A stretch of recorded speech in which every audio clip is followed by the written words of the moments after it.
Right then.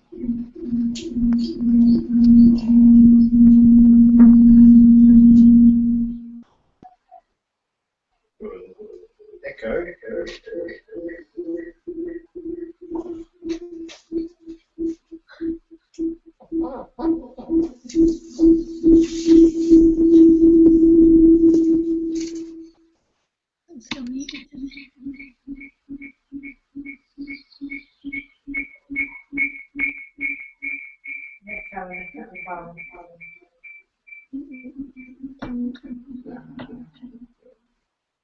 Funny enough,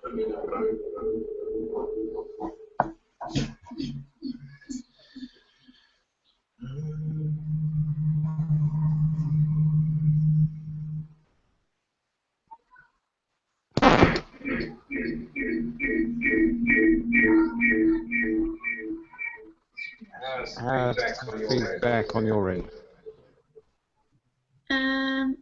Quite echoey. not echoing. It is echoey. Yes, it's not echoing.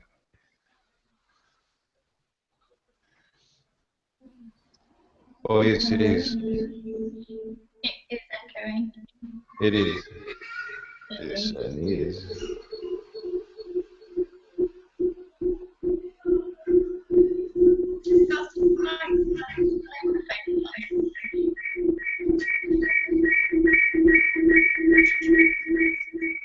What'd you say? You might be able to mute some of the microphones, maybe on the iPad or.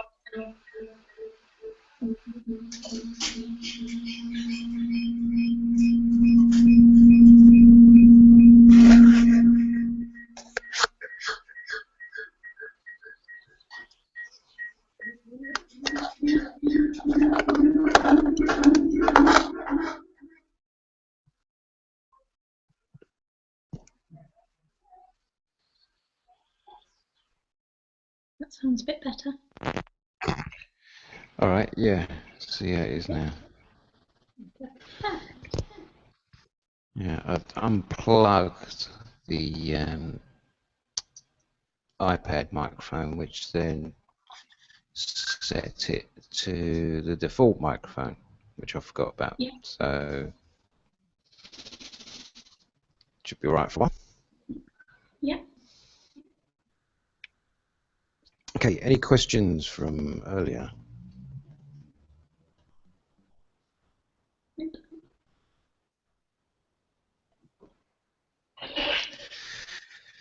All right then. So next thing you're going to do is add in some speaking. Now I want you to use a construction of what we talked about yesterday.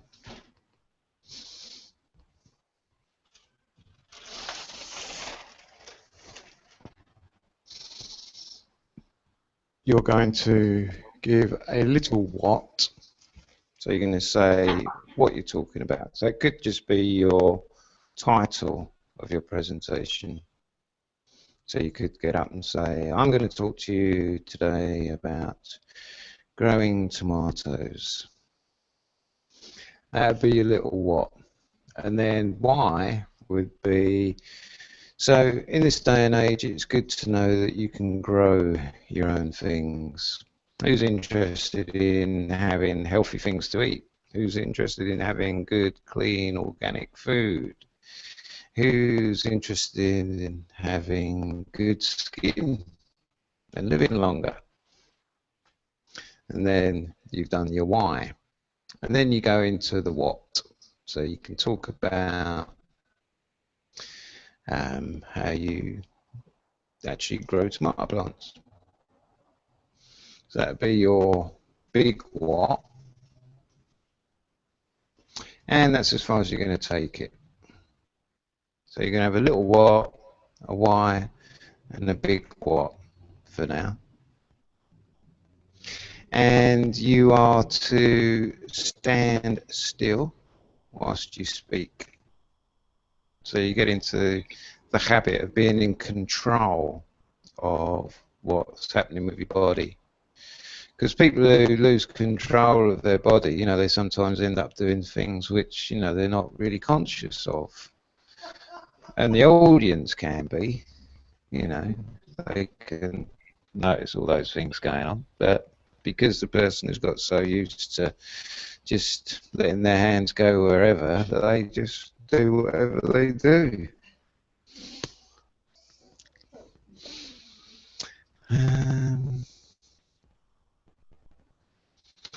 Okay. Any questions? How was she at the Spurs? Since all wasn't here yesterday, I'm now playing catch up. Wow, it's simple. Okay, any other questions? No, good. All right, you got 5 minutes to prepare.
Okay, so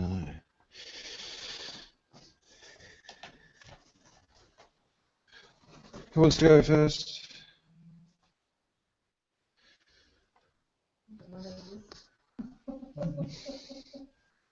Okay.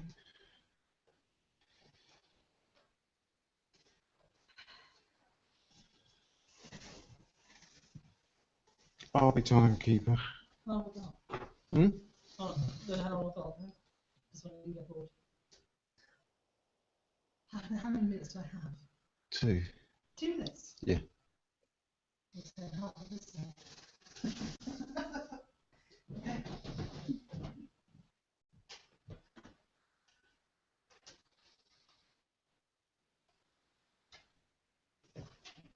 And you need to stand on that spot.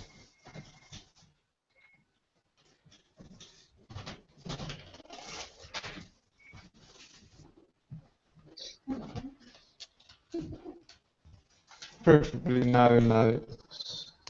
I know I won't use it, I'm sorry, but I really want to like. So, who will like? The one with you. Me neither. Okay.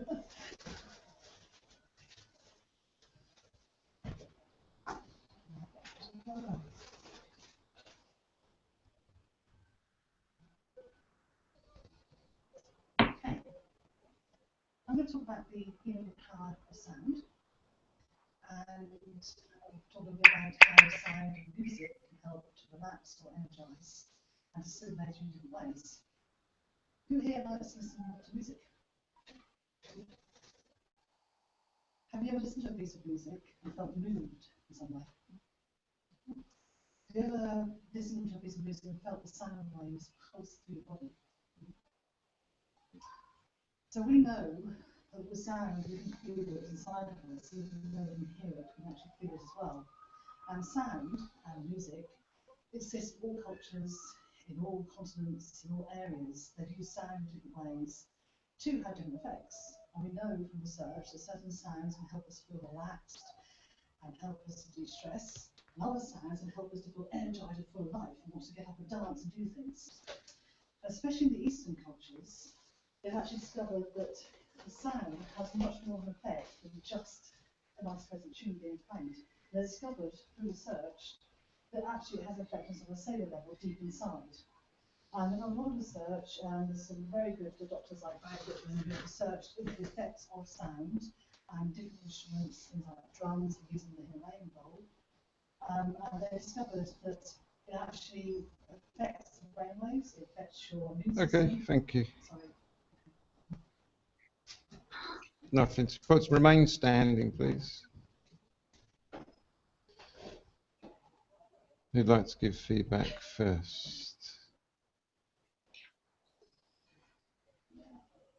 What you did well was know your subject. You seem very, very clear in knowledge on your subject. What you could have changed was you seem very fidgety and there are a lot of arm movements, and I think it would have made it better and not done all the arm movements that distracted Stay there. me. Can you stay there Oh positively? yeah, positively, yeah. Yeah, the arm movements were a distraction, so I think next time move away from moving your arms around as much. I've done a negative again, haven't Well, you sort of sneaked one in there, yeah. I? And then it will be a lot easier for the audience to follow you and to really get out what you want across. And you'll be brilliant next time. What you well, Katina, is I liked your stance. It was just the right amount of distance between your feet. That looks nice and confident. You were really passionate about what we were talking about, which is great. What you could do next time is maybe just take a little bit more time with what you were saying, and I think that would also help you relax which would certainly come across to wow your audience every time. Very good. Use of the structure, as in it was clear what the little what was, it was clear what the why section was, and the big what was very evident. And I would suggest that you practice relaxing more your arms, hands, shoulders, so there's more control, more projection of energy, because with movements, what it's doing is it's changing your energy from being like a light bulb to a laser beam by stilling hands and arms, so there can be a real blast of energy in an appropriate way. Yeah, so good job, well done. And when you integrate and put into practice the suggestions, you'll be sound as a pound. No pun intended.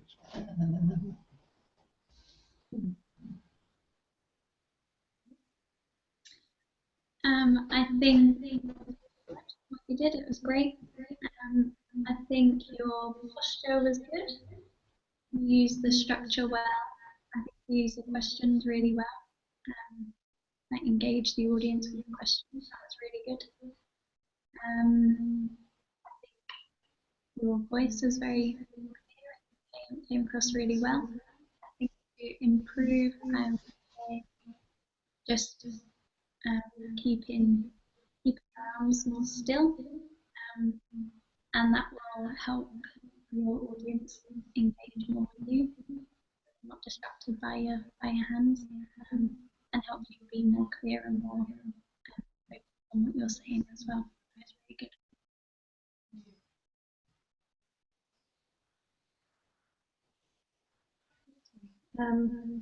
So that was fantastic. I thought you conveyed your passion really well with your voice, and you made your subject really interesting. And yeah, you structured fantastically. Improvement, I would say, next time to utilise peripheral vision a little bit more to help you relax straight away. And yeah, that just help you make that connection that you want to make and get your subject even better. Awesome.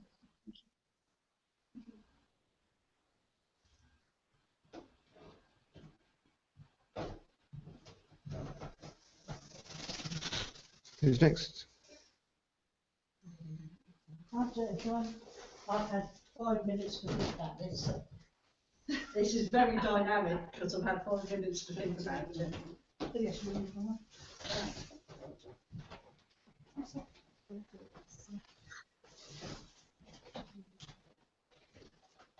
That's what I kind of want to talk to you about today, is involving patients and people who use the health service in the design of research and why we should do that. The why is, if patients are not involved in the design of research, then the research doesn't reflect what patients need.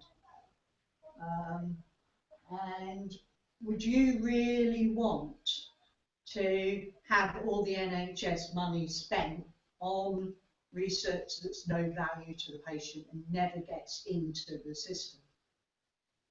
Thought that's what happened. So, sorry.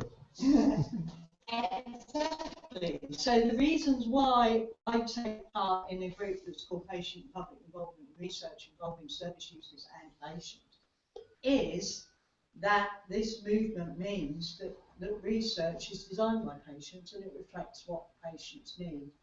And it's changed the health service so they now have funding streams that reflect patients. It's actually called the Research for Patient Benefit. And research patient benefit means that the research has to come into medical practice within 2 years after the research is done. So it's instantly in there, working in the health service to benefit patients. So previously, a lot of research was just to benefit the researchers, and they had their really good-looking CVs, and then it was funded in a journal article, and there was lots of ways to be funding the NHS. And as you know, the NHS funds are tight. So I think by involving patients, it means that we can use these type resources a lot more wisely and have a lot better. Okay. Thank you very much. So remain where you are. Sorry? To integrate and assimilate your feedback. Okay. There are lots of things that we did really well. The posture was good. The way you followed the structure, I think you projected yourself well. I like the way you were making sure you're having contact with lots of different people. I think to help you improve, I would suggest if you weren't already doing it, going to Triple Vision, because that can help you to look more relaxed and people listen to what you're saying. And I hope your hands are moving, but I'm moving from your eyes to your hands. So again, it might be distracting for some people. So I think you take those couple of things on board. You're going to be a fantastic presenter. Well done. Good.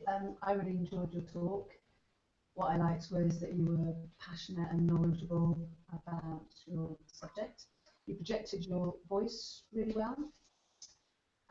What you could do next time is maybe have your feet just slightly more like shoulder width apart, and work a bit more on the why side of things in getting the audience a bit more motivated as to why you might like to hear what you're going to say. And that way you'll grab their attention right from the start and they'll be listening to everything that you say. Thank you.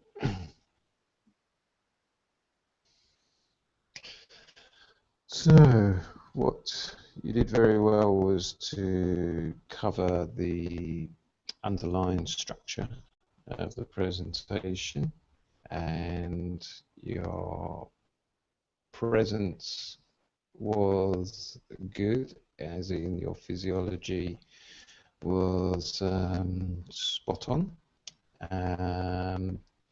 And to enhance your physiology, your hands want to stay relaxed, because the ideal, the research says that when you want to have good communication by having attention drawn to just around the head, like this was kind of a box. All movement, if it's going to occur, wants to be in this area. The rest is considered distraction and leads to distraction. So keep that in mind, that you want to draw attention to this area, and that will have a greater impact with the message that you have to bring across, and you'll find you'll enjoy all the more what you do, and you'll enjoy getting more good feedback from others, just as you're getting it now at the level of magnificence that you are, as it grows to greater magnificence. Thank you. You're most welcome.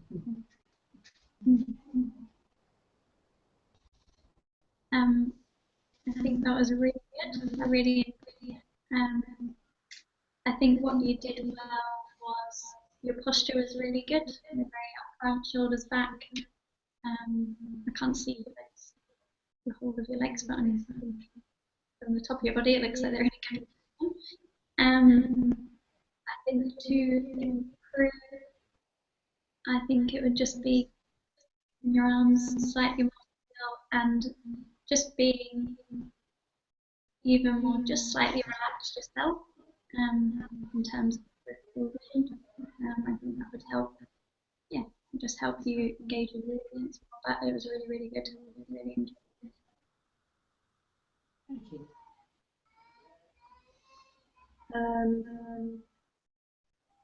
I thought that was fantastic. I really liked the way that you looked around the room to kind of include all of the audience. And your posture was great, really open. I think echoing what people have said is hand movements were probably like the distraction, so maybe the relaxation from your point would help that out and help you just relax into your posture even more. So next time, yeah, even better. But that's fantastic.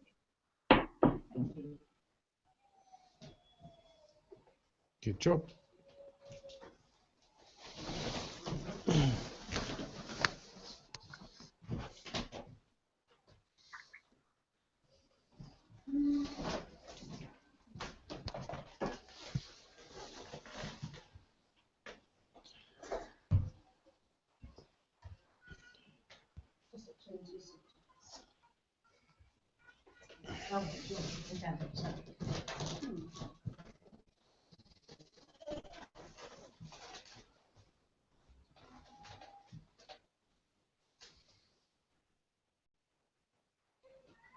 So the subject I want to talk about is two.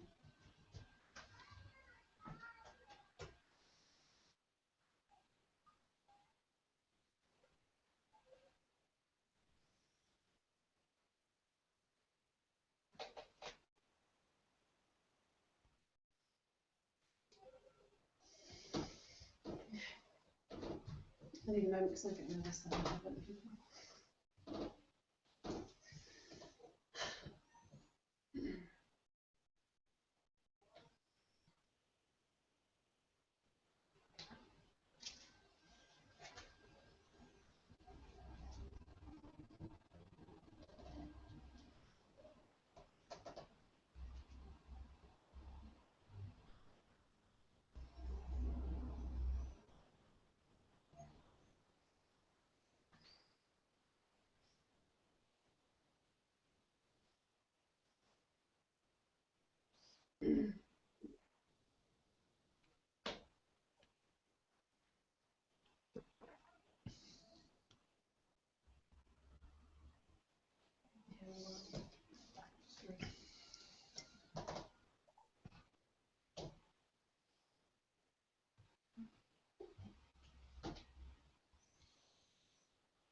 Okay. Okay, I'm going to talk to you about how to communicate with dogs and how to get dogs to learn something that you want to teach them, so giving them the right feedback at the right time. So, who likes dogs? Excellent. Who has a dog or knows someone who has a dog? Who would like to learn how to communicate better with dogs? And it doesn't just work on dogs, it can work with most animals as well. Okay. So I learned how to do this when I first joined Guide Dogs. And I have to say, it certainly made it more fun, it made it more interesting, and it made everything a lot more easier. Okay, that's your time up. Remain where you are. So you assimilate the feedback. Okay. What I really liked is you're very passionate about working with dogs like across. I like the way you took your time to make sure you had your posture right before you started, which was really good. I also like the way you took a nice deep breath before you started to focus up on that. So all that's really good things. You're clearly passionate about what you do. I like the fact you had questions to get us engaged in what you were doing. And the fact you started to talk about when you first joined the Guide Dogs, so it became personal and real to you. What I think you do to improve is to make sure your feet are just a little bit wider and firmly planted, just give you that grounded, that stability, and enjoy what you're doing. And I think if you can just enjoy it a little more, you'll find you relax naturally, and you'll naturally be in progress, which will be better for the audience. So well done. Yeah, I think what you did well was make me want to listen, because it was very interesting conversation, very, very good, and your posture was good. The way you started off was very powerful. I think it was punchy. It was very good in that way. To improve on that, I think would be more control. Your arms did start to move at one point, your hands. So I got dragged down from your face area into looking at your hands. So a little bit more control around your hands. And if you take that on board, I'm sure you'll be a really good presenter. Okay, so what you did well was the use of the formulation of little what, why big what. Your use of presuppositions was excellent. Using presuppositions are fun, interesting, and saying them congruently led to feeling within myself of, oh yeah, this is going to be fun and interesting. I would say to improve your presentation is your presentation needs to begin way before you stand up. You need to have yourself in state. You need to anchor yourself. Use anchors that you are meant to have at your fingertips. So you're firing off anchors, resourceful anchors, using your circle of excellence, so that you are, just stepping into something that you're just buzzing about and enjoying. Because whatever you say when you get up there becomes a self-fulfilling prophecy. So you might as well get up there and say, this is really good, this is fun, I'm really good at this. And then you'll enjoy it all the more. Also, I would practice grounding yourself more through your body, because you can think of your body as 3 boxes. So one box going up to the level of hips, another box, hips up to your shoulders, and then your head box. And the stability always comes from the lower box, because you need that stable to put anything on top, because even now, you're having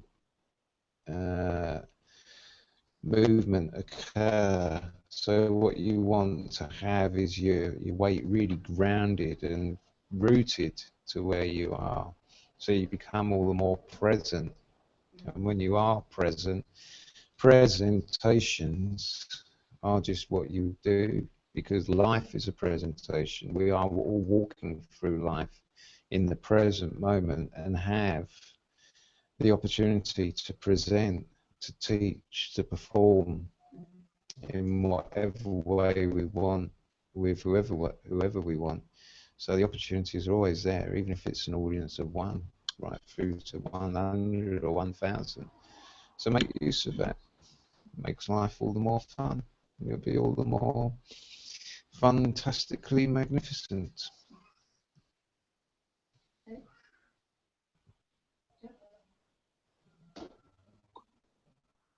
Okay, Jenny, I think it was really good. You made good use of the structure. I thought the questions are really good and engaging. I think you used your voice well. In terms of what you could improve on, I think just spend the time you need to get into the state you need to be in, so focus more on you than on the people around you. Make sure you're using the peripheral vision to keep calm and relaxed. Once you feel calm and relaxed, just flow. And in doing that, you'll feel calmer and the audience will engage with you. It's really good. Okay, thank you. Yeah, it was fantastic. I really enjoyed the way you kind of took your time till you were ready, and then yeah, you just basically started when you felt it was right. And also the way you used your voice, I thought you really conveyed your passion and enthusiasm. It was infectious. And to improve next time, it's just purely grounding yourself and trusting yourself that you know your stuff is good. And yeah, just thought it was fantastic.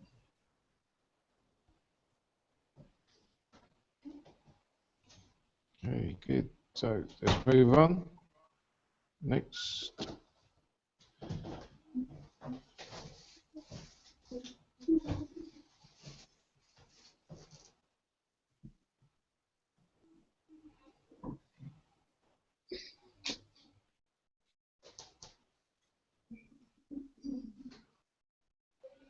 Am I in the right place? Is that okay? Yeah, that looks, well, it did. You'll have to speak. No, you won't. Hold on. I'll sort it out.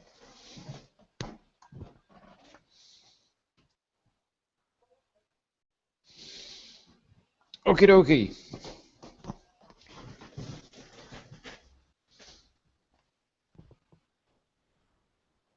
Okay, so I'm going to talk to you about overcoming emotional eating, because there is a lot of things people don't know about emotional eating, and they don't know the benefits of why they should overcome it. Now, is anybody here an emotional eater? Hand up. Anybody feel as though sometimes if they're a bit stressed or down or lonely or bored, they might reach for chocolate, cake, crisps, whatever it might be? Good. And who would think it would be a really good benefit to overcome this and know how to overcome it and why it occurs? Okay, good. So to just talk to you about what emotional eating is, a lot of people think it is just something that occurs automatically, as though it's something that happens out of your control. And although it might feel like this and seem like this, it's actually a pattern and a behaviour that we're running unconsciously. And it's something that has been learned, it's a process that we've learned. So the good thing is we can learn. And this is something that I have experienced personally myself, and it's something that I have learned and unlearned and have overcome, and so now it's something that I'm very passionate about sharing with other people to help them overcome it as well. And so the main thing is that emotional eating occurs because of that build-up of emotion that we hold on to, and that build-up of emotion drives that behaviours, and that is reaching for reaching for the crisps, reaching for the cake, whatever it might be. Now, what you need to do is to find the triggers of this behaviour, find the root cause of this behaviour, and start taking control of this behaviour that occurs. And that might seem Okay, thank you very much. Remain where you are. Remain in the posture and physiology using.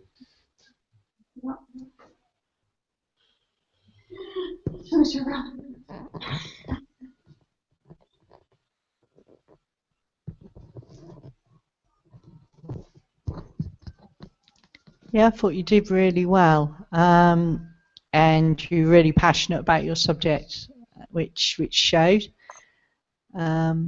I think if to improve on a good performance, you just took a little bit more control of your hands again, because your hands kept sort of fluttering around like a little bee at times, and I found that quite distracting. And so stop control the bee fluttering, and I think it will be a lot better. And as well, you tended to be sort of slightly rocking on your legs, so I don't actually think that you were really, really grounded. So yeah, so make sure that you're really, really grounded. You've got your roots down from your your feet into the ground before you start. And by taking notice of this feedback will improve your performance, and you'll go on to do massive and wonderful things. Thank you. Marianne. Excellent. I thought it came across really well. You had a wonderful posture. Again, wonderful relaxed expression on your face. You have a wonderful smile which comes across, makes you very passionate about what you're talking about. I thought you used the structure really well. I was definitely wanted to hear the rest of the talk. I want to know exactly what I need to do, so that's fabulous. Well done. Again, the things to improve are similar to what Manna just said. I was a little bit distracted by your fingers moving, and a little bit, so keep the hand still and make sure you are firmly grounded. But overall, I thought what you did was really good, and I liked the way it felt like you were talking to me. So I think you had a fantastic talk there. Well done.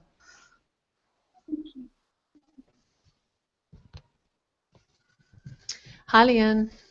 That was brilliant. Really liked your talk. Right from the start, your physiology, from your shoulders downwards and your face, the smile. You adopted the right physiology that really worked well. Next time, just the same as the others, really. Just keeping the hands more still and just your whole body, keeping that still and grounded. And that should, well, it will just wow your audience and get them to listen to everything that you're saying. Thank you.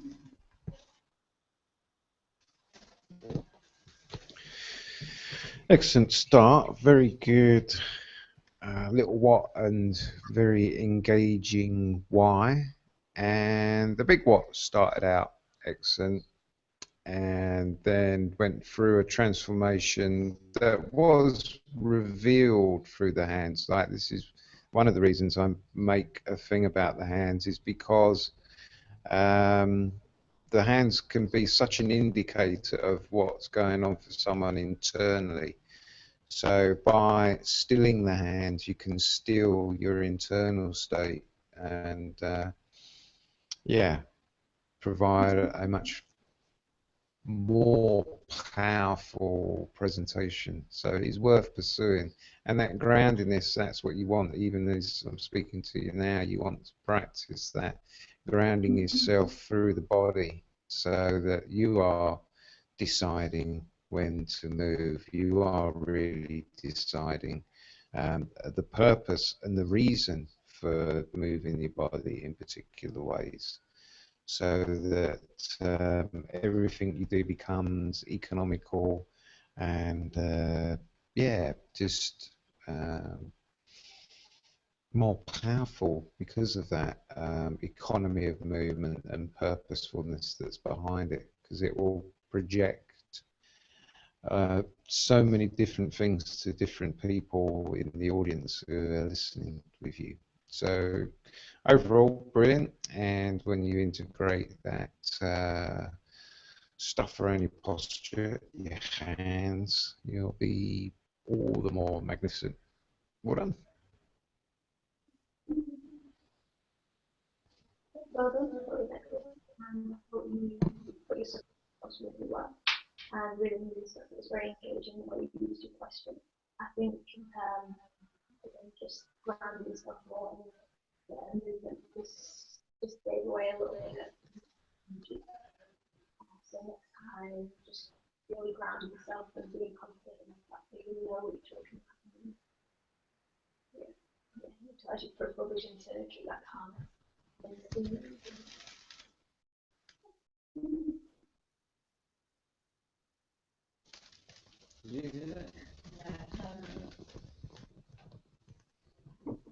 Yeah, we didn't hear.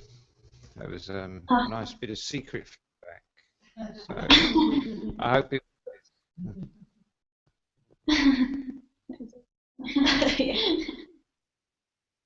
Probably just means when you give the feedback, you might need to move back to the sort of position where you're a bit closer to the laptop or whatever. Yeah, give it again, because it isn't just for her in one sense, it's for everyone. So Stand up again. go for it. No, you've already stood and taken it, so this time you can sit and I thought it was fantastic that she really knew her subject well and spoke with confidence. And I think that her grounding herself and utilising peripheral vision and her energy more would provide even more confidence and encapsulate her audience even more. And that would really help, wowing audiences all the time. Okay, cool stuff. Thank you.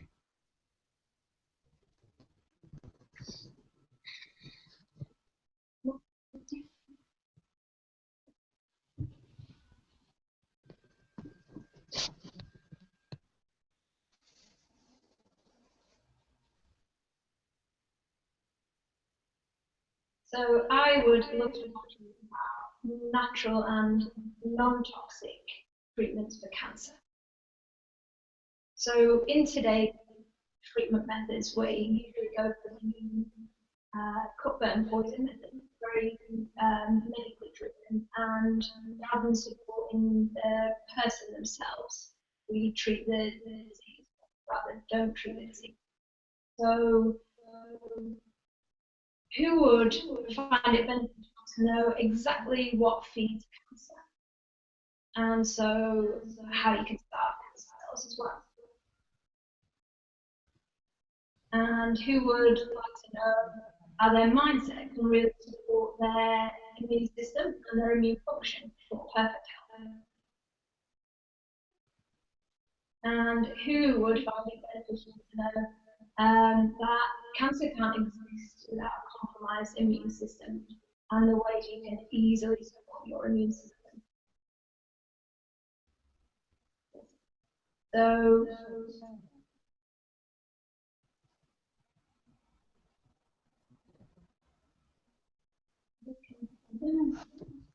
Yeah, we can't really hear. no, I didn't think you could, sorry. I'm speaking loud, aren't I? Yeah, you're speaking the same time. Just speak up, or is it a bad? I think it's a question of speaking up. Yeah. Projecting with your voice. Very loudly.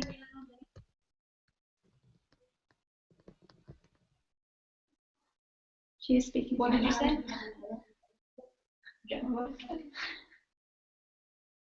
Start again, or? Whatever you'd like to do. So today I would love to speak to you more about non-toxic treatment for cancer. So in today's general treatments, we look at the disease rather than the person and treat it with medication, and that is often very detrimental to the person. So who would find it beneficial to know exactly what feeds cancer, and so how you can start cancer? And thank you. Who would find it useful to know how your mindset can really support your immune function? And who would find it really beneficial to know that cancer can't exist without a compromised immune system? And so you have all the power it takes to maintain health all the time.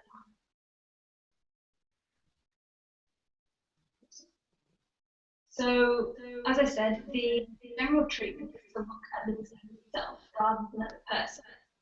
And when we start to look at the person, we look at the really root cause of the illness and how much their say stress levels are impacting their immune system. So without any stress, without a compromised immune system, cancer can't exist. And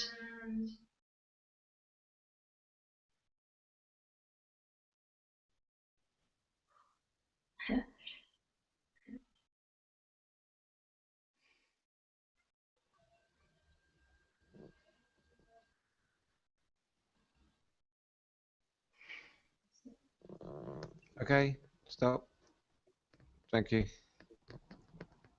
You'd like to go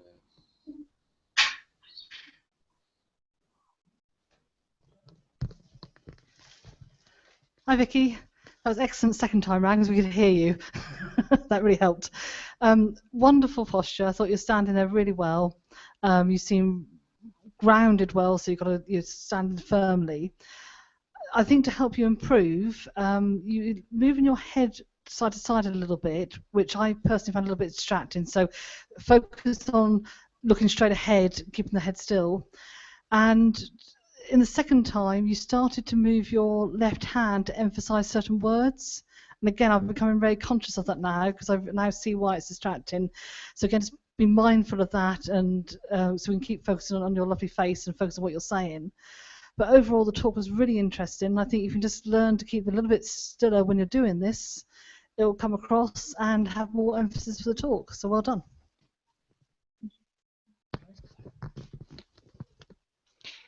Yeah, I was sold in whatever you were selling. So I think it was a really, really good conversation and presentation.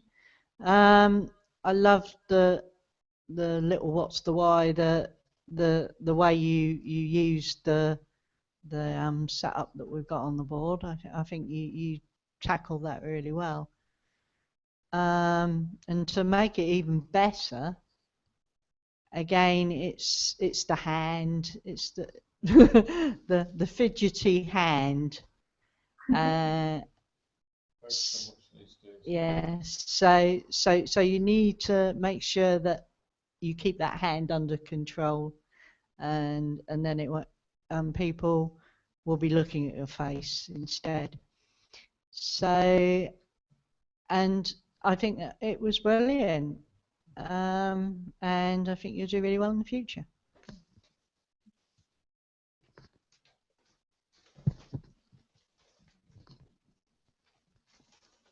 Hi Vicky. I loved what you were talking about. I wanted to hear more. I loved your physiology. You looked really grounded. I love the fact that there were some smiles creeping in there as well when you were relaxing and enjoying what you're talking about with passion. What you could do next time to make it even better is just keep your head a little bit more still. And also that naughty hand that keeps moving as well, keep that a bit more still, and then we can pay more attention to everything that you're telling us, and you'll be brilliant.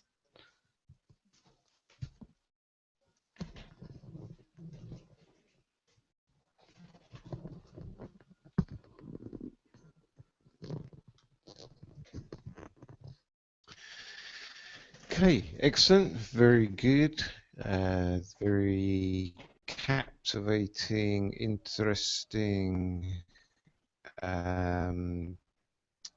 subject and use of the little what and why to gain interest. I would suggest you work on projecting your voice in a different manner, and some of that is related to your breathing. So practicing actually slowing down just on occasion, so you give yourself a chance to breathe a bit deeper, and then dropping your voice a little more from your chest, because when your voice is projected more from that area, there is more of you behind what you're saying, more of you coming across, and that's what you are getting people interested in. So you want to maintain that interest. And the key is any time you stop, it's fine. Just stop, go back into peripheral vision, smile at people, and then just pick up when you're ready. Always take charge of it yourself, as though it's just a natural pause, or you're waiting for someone else to stop doing something, because it'll draw in attention, and that is good because you want to draw in attention. So sometimes pauses are good. Make use of them. So excellent, and yeah,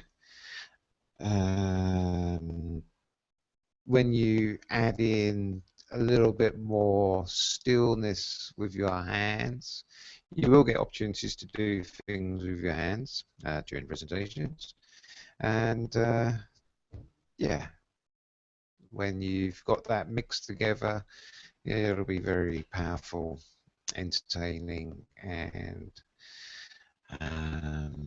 yeah, captivating. So good job. Thank you.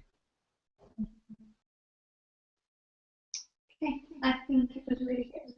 I think you used your posture well, the stance was good, you were very grounded, it was really good. I think to improve next time, I think just keep your hands still. I think, as Rick said before, your hands are a reflection of what's going on in your mind. That's when you kind of lost track a little bit. So at that point, just use your peripheral vision at the time. It will keep you focusing. Good. Okay. So the next thing we're going to add in, or you're going to add in, is some charisma, or more charisma.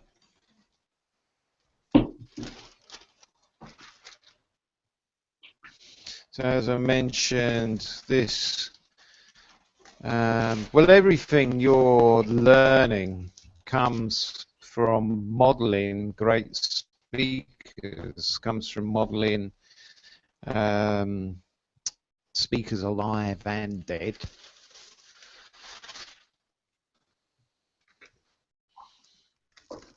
And bringing together the aspects that were found to be common amongst, yeah, great speakers. So one of those was the idea of charisma, and it was said that people are born with charisma. People are just charismatic, and they are the people who will walk in a room and the room will light up, and it's not because they're from the electricity board.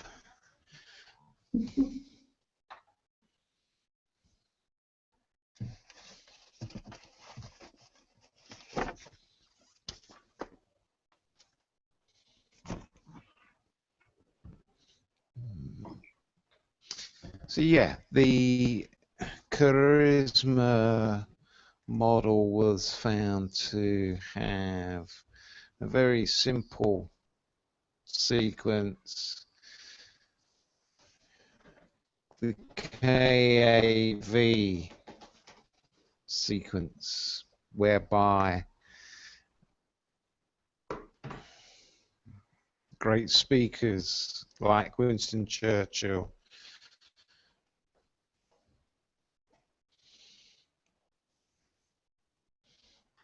the Kennedys,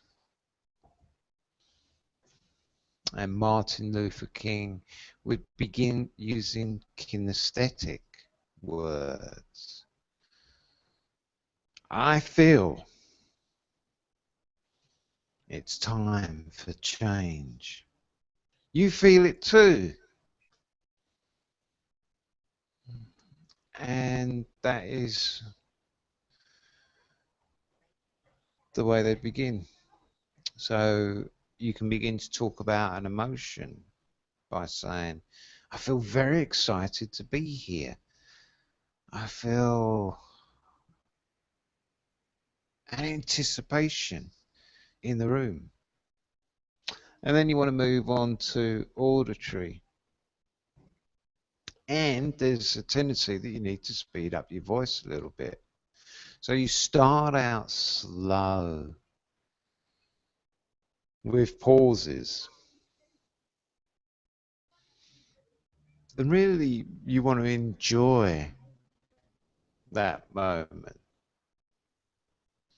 and take time to look around. So you can feel and really feel the quality of experience.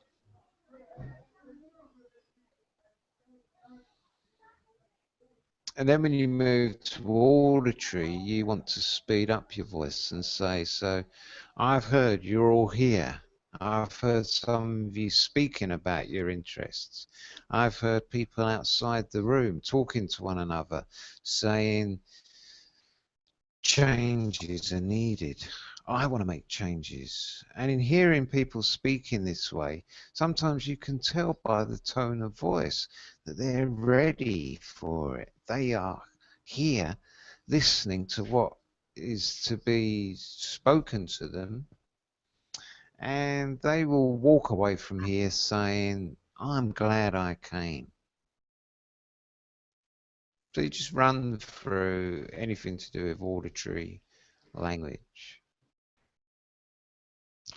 Then you just move into the visual. And again, you need to speed up your voice a bit. So you would say something like that. And when so you'd pick up from the auditory. So people walk away saying, I'm glad I came.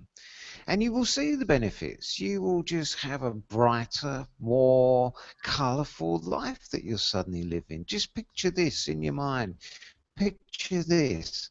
All the glorious stuff that's going to arise from you using the images that are drawn together, bringing those images together and creating a bright, colourful life for yourself.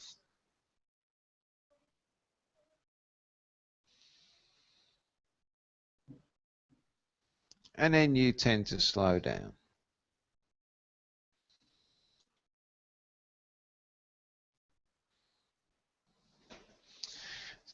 So again, what it does is by starting slow, the kinesthetics are sitting there going, great, yeah, I like this pace.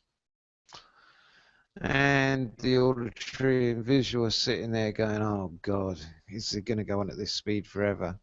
But because the person speeds up, they kind of pick up the auditory and then pick up the visual people and have them all come along. And then you can slow down to your pace. And that pace can be the one appropriate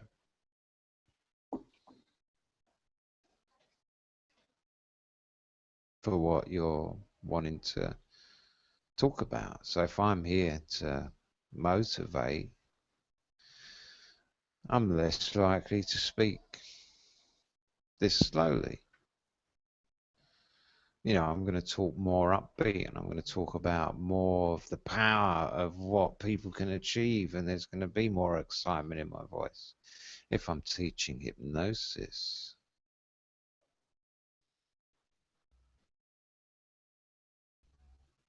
It's okay. Really okay.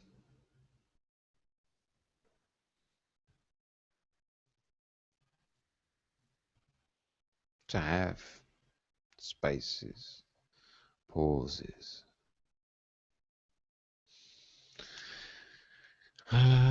The average American has been found to enjoy a speed of 180 words per minute. They find that the most entertaining, particularly over long periods of time. So that's why if you listen to Anthony Robbins, he's always talking about this kind of speed, because he knows that people are listening when they're at this sort of speed, and he knows that he can sustain it, because for him it's energizing. He knows that he's just got to get the words out, and he's just got to keep having it come out. It doesn't matter what comes out, it's got to have energy and feeling, but you keep up that pace, and you keep up that pace by being in state yourself. And when you're in that state, it spreads, it invigorates others, it motivates, because people love that power. You feel it. So that's the ideal kind of pace that you want to go for in motivational speaking. 180 words per minute. Yeah. Well, actually, it's not motivational speaking. That's what the average American will enjoy in listening to a lecture, a talk, a speech, anything.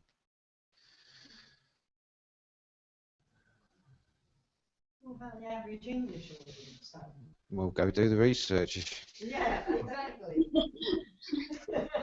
I think it's quite high. I think it's still going to be quite high because it makes sense to me, because I will only listen to stuff that, you know, I feel there's a sustained energy there. Because if I listen to some things and there's, you know, just getting slow and slow, I just fall asleep or go into a trance. Either which is fine, but to keep me engaged and switched on through a long program is much better that there is either changes of paces or there is a continual pace.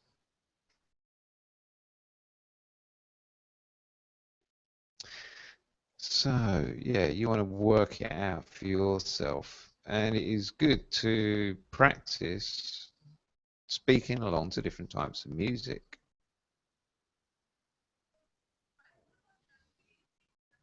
That is a tip I'll give you. It's something that's done on NLP trainers training. We'll have different rhythms and different types of music that you'll be asked to talk over for 3 to 5 minutes, and yeah, it's quite interesting what does come out of it, because you do find yourself having the ability to use your voice in lots of different ways, and that's useful. So anyway, you're going to integrate into your talklet, your presentation, KAV. That's what I mostly want you to integrate.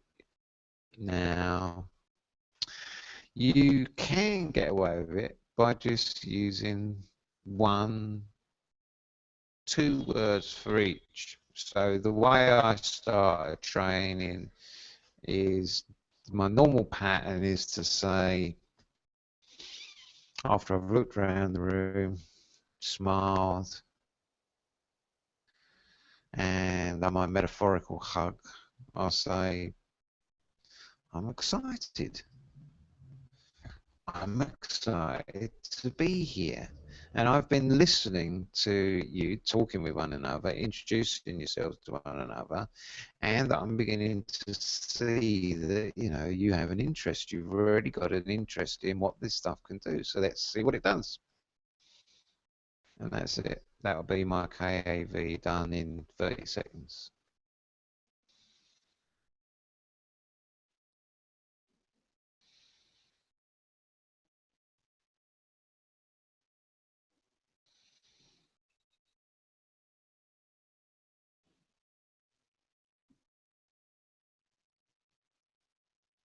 You can return to it as well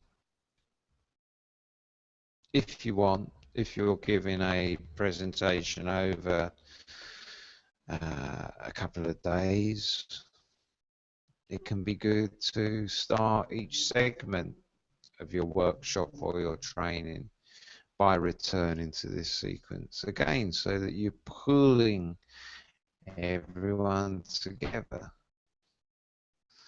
and then moving them on.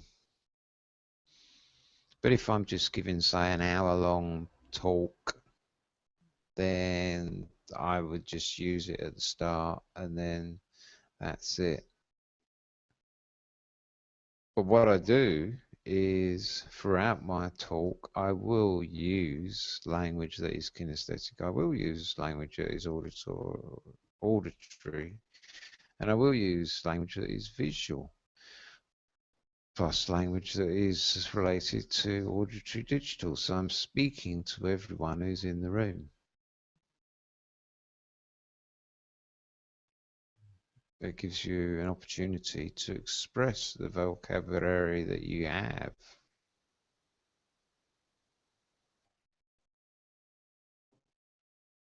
Okay, any questions about the charisma model?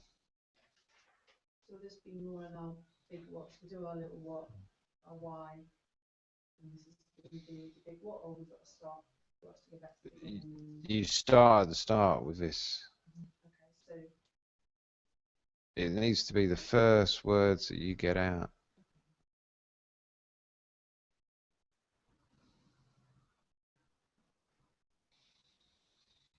even before the title. Yeah, as I said, when I start a program, I say, I feel excited. I've been listening to people talking, and I'm getting to see that there is a picture forming in people's minds of what NLP is. So you're in the right place because this is a course on NLP.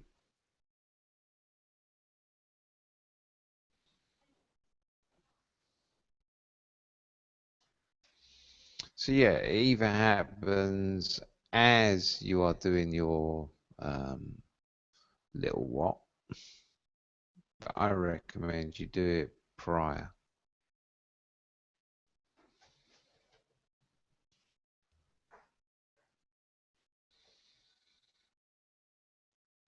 Okay, any questions?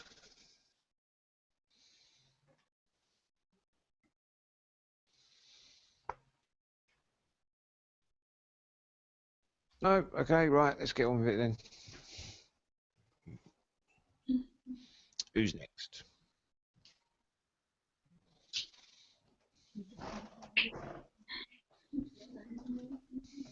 Go for it. Assume the position. Hmm?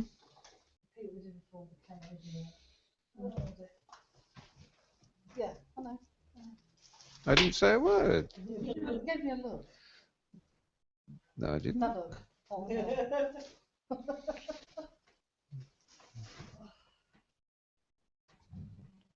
You are mind reading.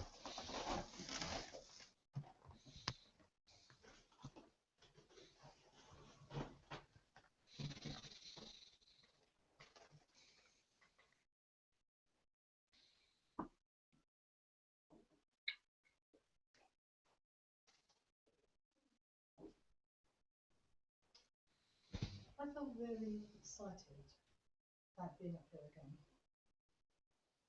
And I'm looking forward to telling you more about some of the things I've studied while working with sound. And I know you're going to get a wonderful picture in your head when I start to tell you about all the exciting things I can do with the different instruments, all the different sounds I can make. So I'd love to tell you more now about working with sound and the healing power of sound. And the wonderful effect it can have on helping to calm the mind and help you relax, and to get you to energize and feel more full of power and energy. So I have a question for you. Who here likes to listen to music? Have you ever listened to a piece of music and found yourself moved in some way? Have you ever been to a concert and felt the music pound inside your chest? Well, that's the power of the sound. And what we discovered is that in every culture, on every continent, every country, they have some sort of sound, whether it's drums, whether it's ancient singing bowls. They use sound as a way. Okay, thank you very much. Remain in your position.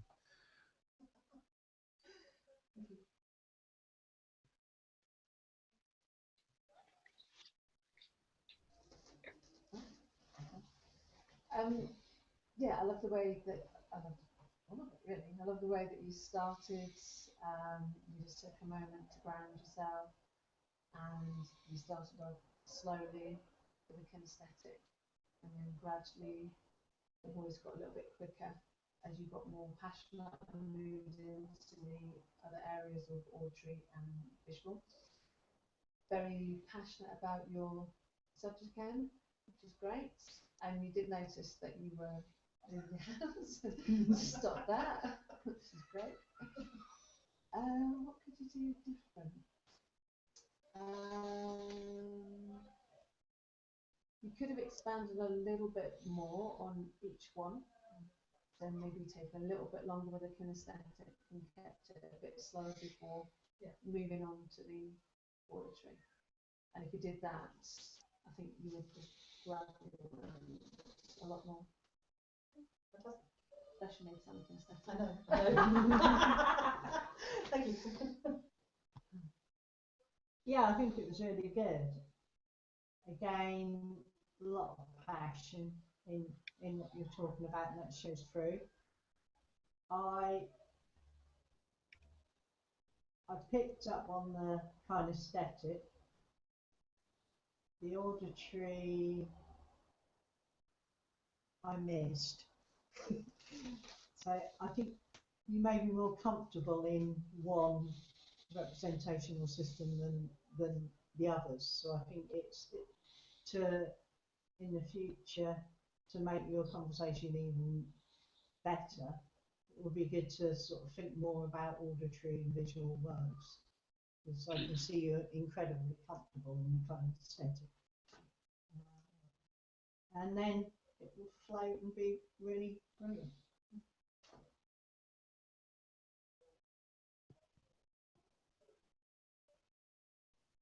Is it me? Mm. Oh.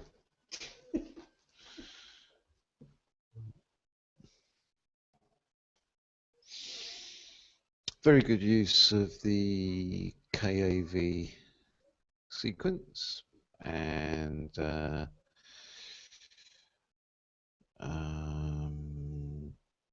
good posture. I would suggest using as well now more representational language as well in your big what.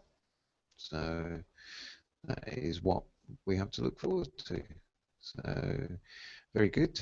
And when you integrate more colourful and richer language, I'm sure it'll be a recipe for very tasteful clashing of sounds. Sound advice. Thank you.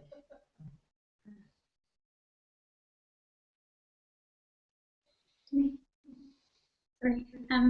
That was really good.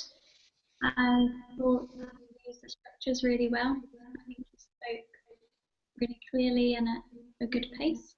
I think the next time to improve, you could increase your speed slightly as you move through the AV. And that will sort of generate the pace that's needed to pick those people up along the way. But yeah, it was really good. Thank you. I found your KAV really engaging, and really thought you grounded yourself really well. Your presence was really good. You seemed a lot more kind of grounded and sure in yourself than before. That was also an improvement.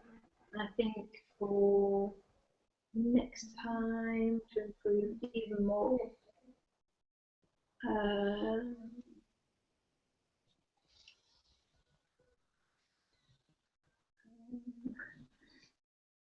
would be, I think I started to see, I could only see one of the hands, but I think I started to see the hands moving a little bit.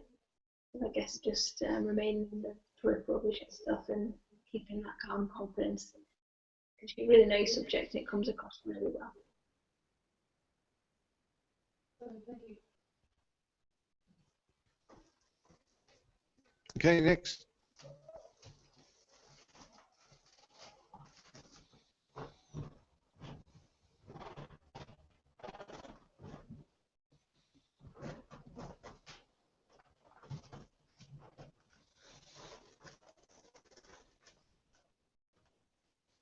it's really great to be here this evening.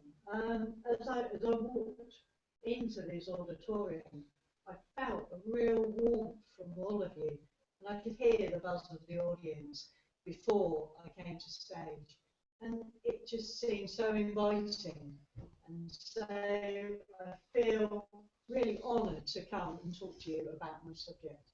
The subject is involving patients and the public in the design of research.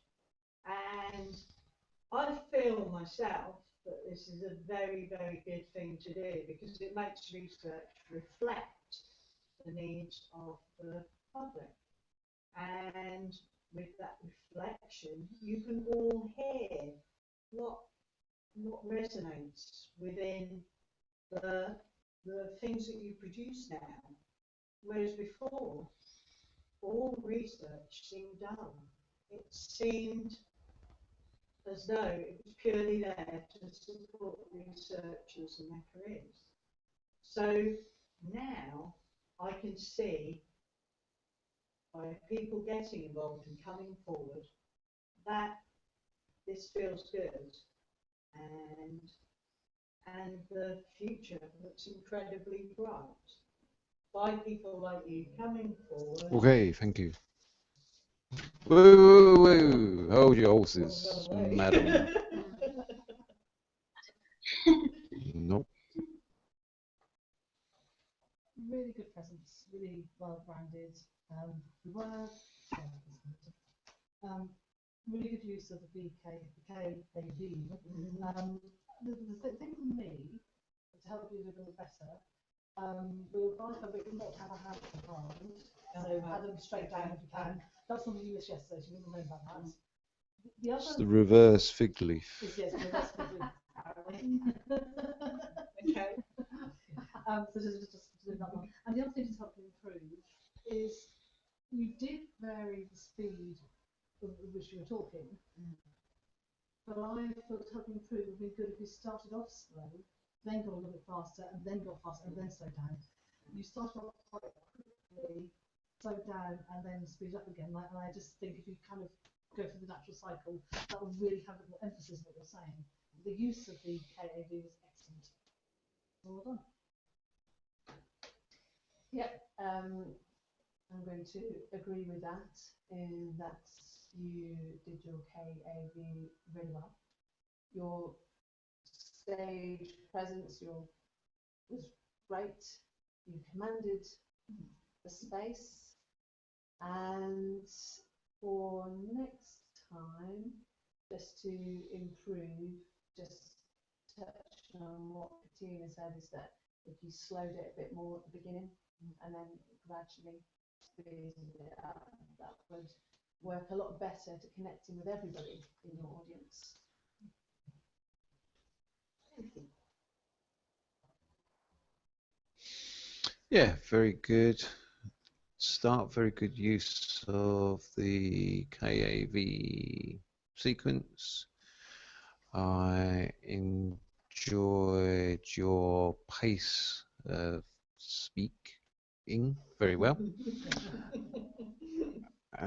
So to improve and make all the better what you did, I would start with the K aspect of the KAV sequence slower, even slower, so you can really build on that foundation.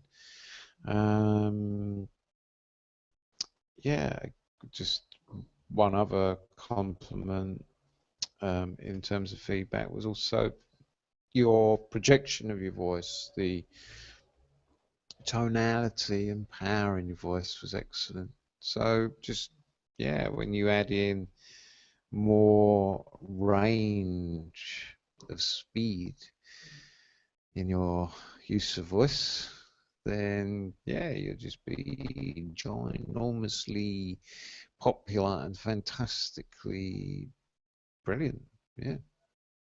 Thank you. You're welcome.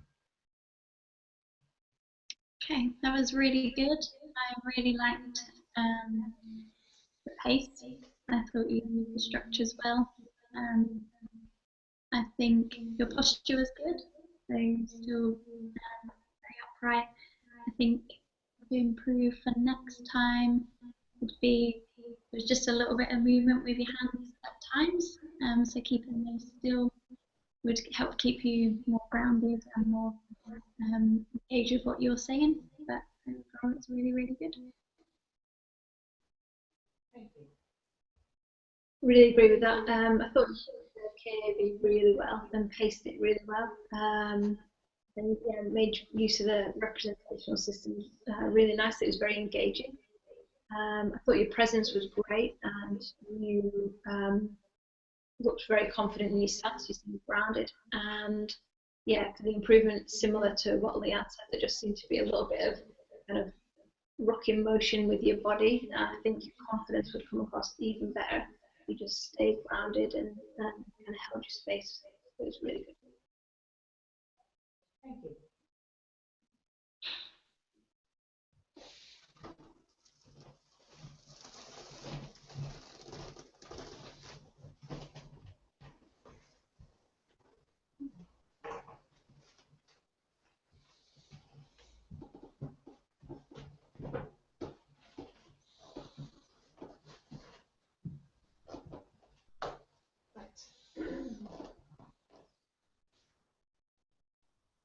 Well, can I just say that I'm really happy to be here. I'm excited to be here.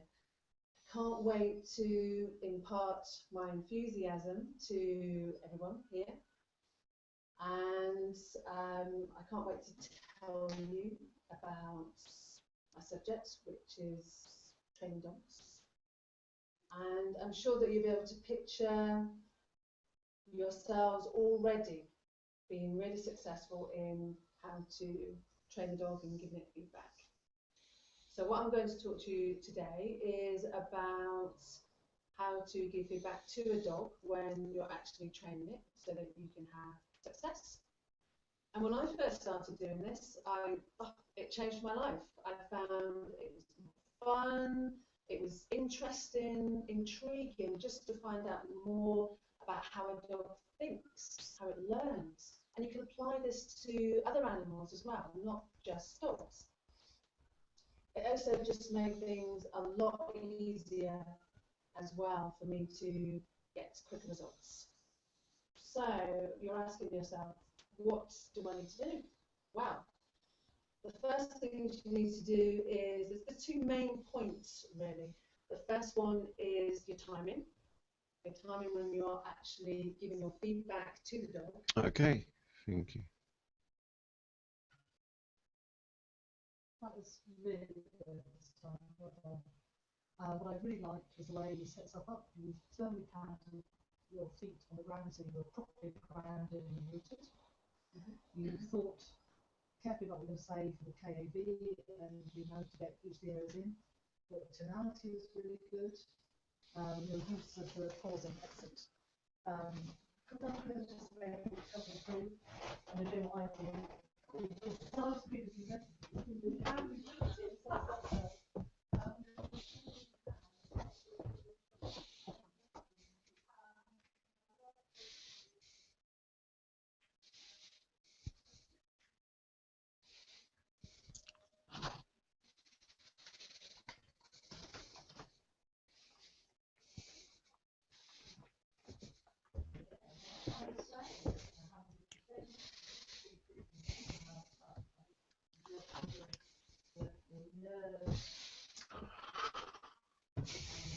Yeah, it's fantastic. I think to make it even more fantastic, again, we can adjust the one, well, we can do 1, 2, hand movements, keep your hands still, but your posture, everything else, fantastic. Yeah, I'm sure your confidence will increase more and more as you practice and follow the KADs. Well done. Very good, very good. Integration of previous feedback. Good use of the KAV and To improve, I would suggest that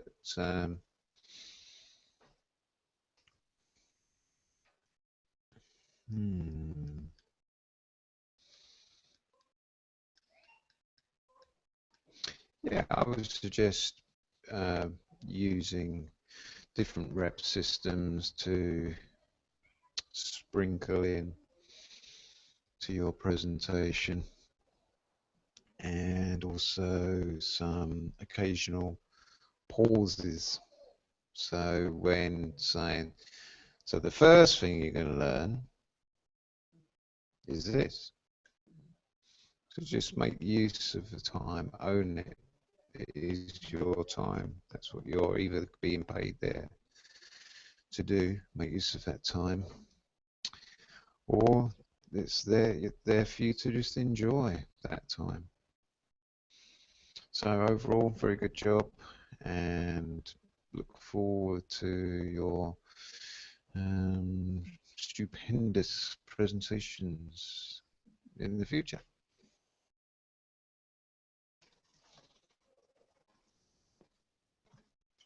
Okay, hi Jenny.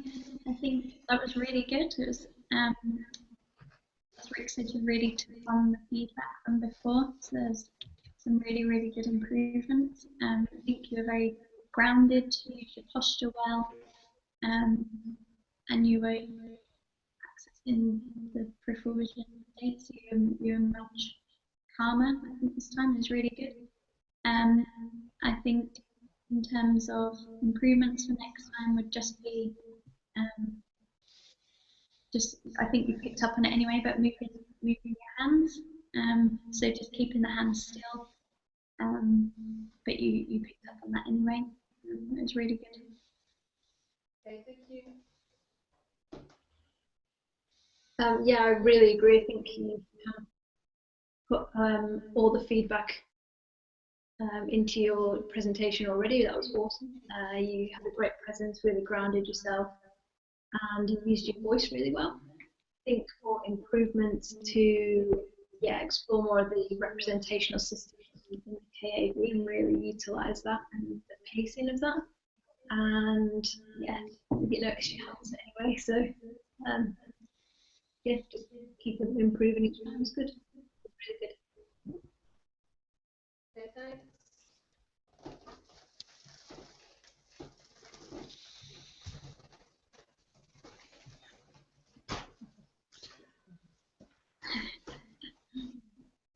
Yeah.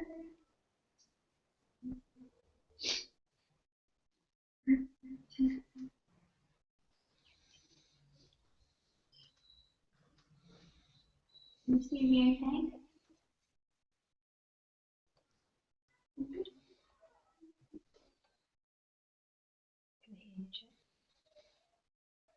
Can you hear me okay? So far, so good.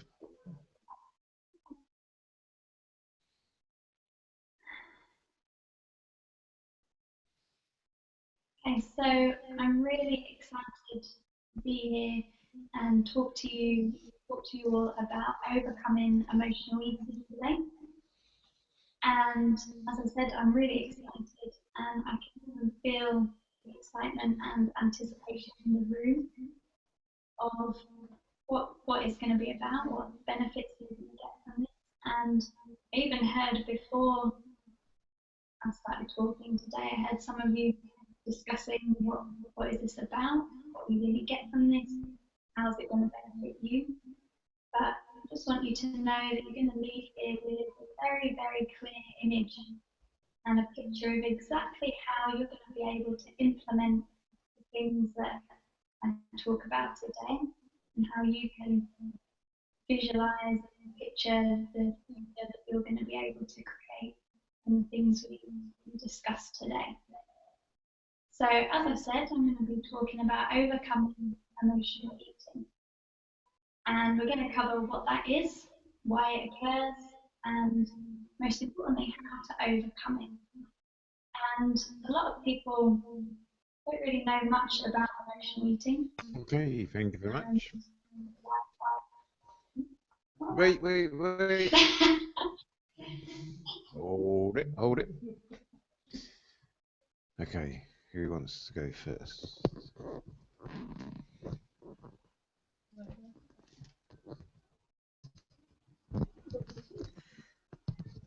That's excellent, Leanne. You're taking on board the feedback from earlier, so well done.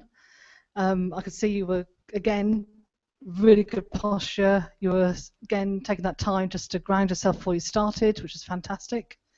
And you picked up very quickly when your hands started moving and you stopped it. So again, you're picking that up, which is really good. Overall, I think you made a really good use of the KAV. I think to help improve for next time, just put a little bit more, when you are, the words were right, but when you're doing it, slow the voice down for the kinesthetic, then speed up slightly for the auditory and faster for the visual. A little bit more difference between the three, because I find it a bit hard to notice the difference in speed. And I think if you can do that, that's going to really knock everyone's socks off when you do your presentation. But you're standing there and you're looking so much stronger. It's going really well. Well done. Hi. Again, I think that was great. To improve on that greatness, the hands need a wee bit more control, and then it would be wonderful. And the KAV, it needs a little more projection in your voice. I think parts of it, I think it's a little bit weak, your voice, so I think you need to learn a bit more about how to project and how to control the volume of your voice. And when you've nailed that, then everything will be absolutely fantastic next time.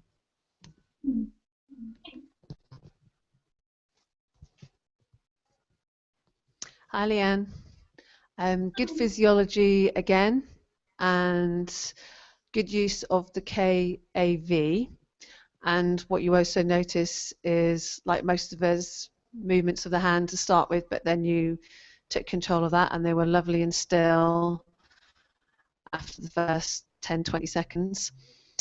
Yeah, I couldn't quite see the distinction between the KAV, so next time just slow the voice a little bit more at the beginning and then gradually speed it up, and that would work really well with connecting with all the different types in your audience.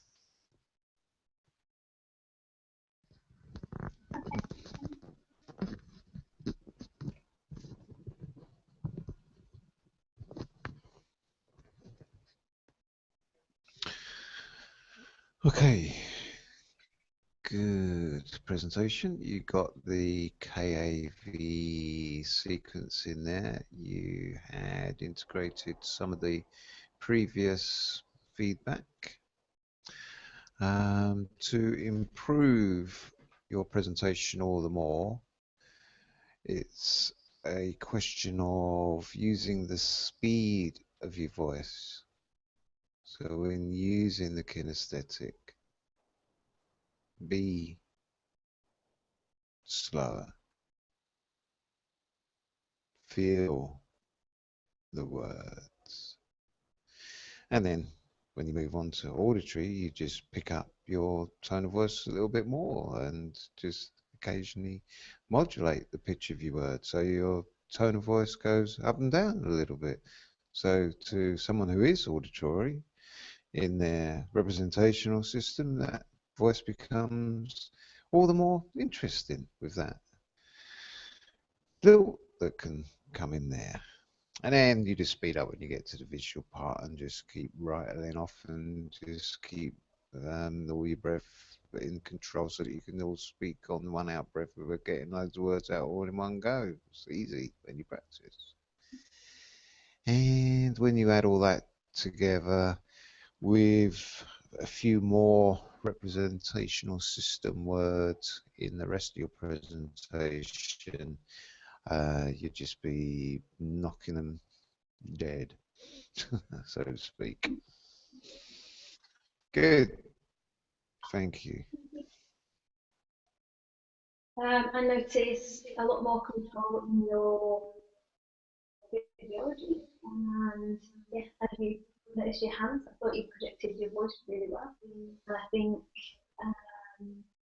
improve. It'd just be really utilising the pacing more and being confident to take your time. That's always excellent.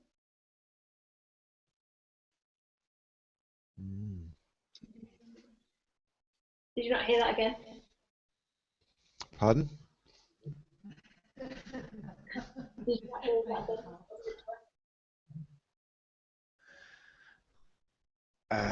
No, couldn't hear that last bit. Sorry, couldn't hear. I said maybe to improve, utilise your pace a bit more with the KAB and just feel comfortable and kind of own your space as you utilise the pacing more, to slow it down or to speed it up, and yeah, to use your voice a bit more. Excellent. Thank you. That bore repeating. Good feedback. Okay. Yeah.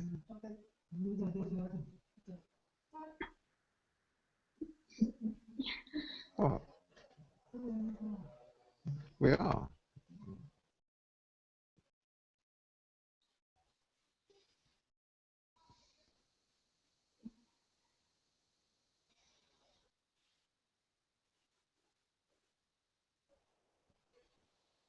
Feel excited and feel a growing of inspiration and empowerment.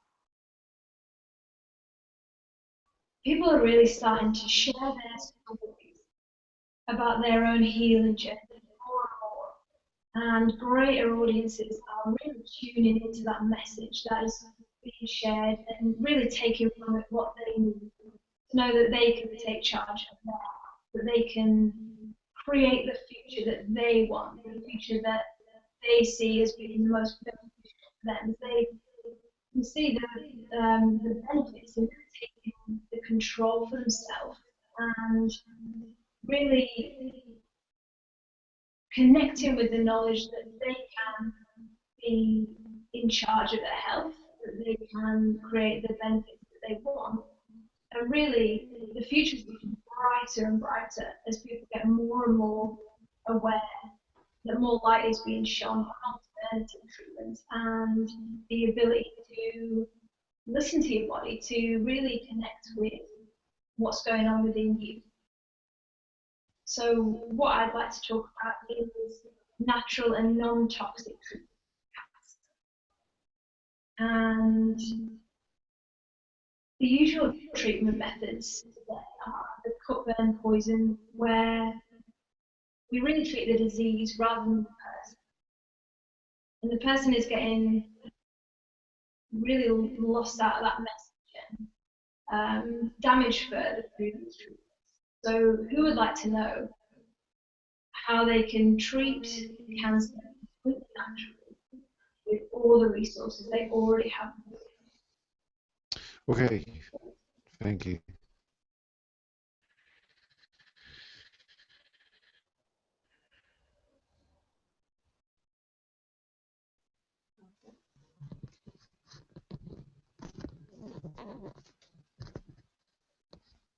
Hi, Vicky. Hello.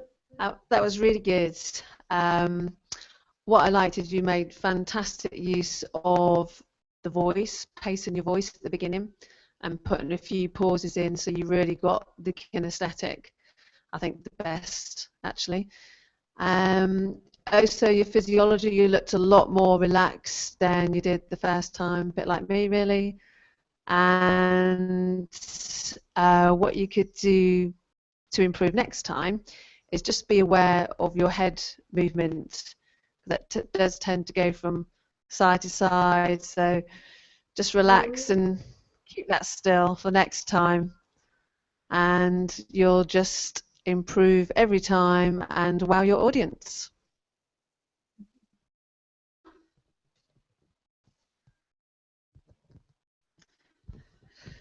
Hi, Vicky.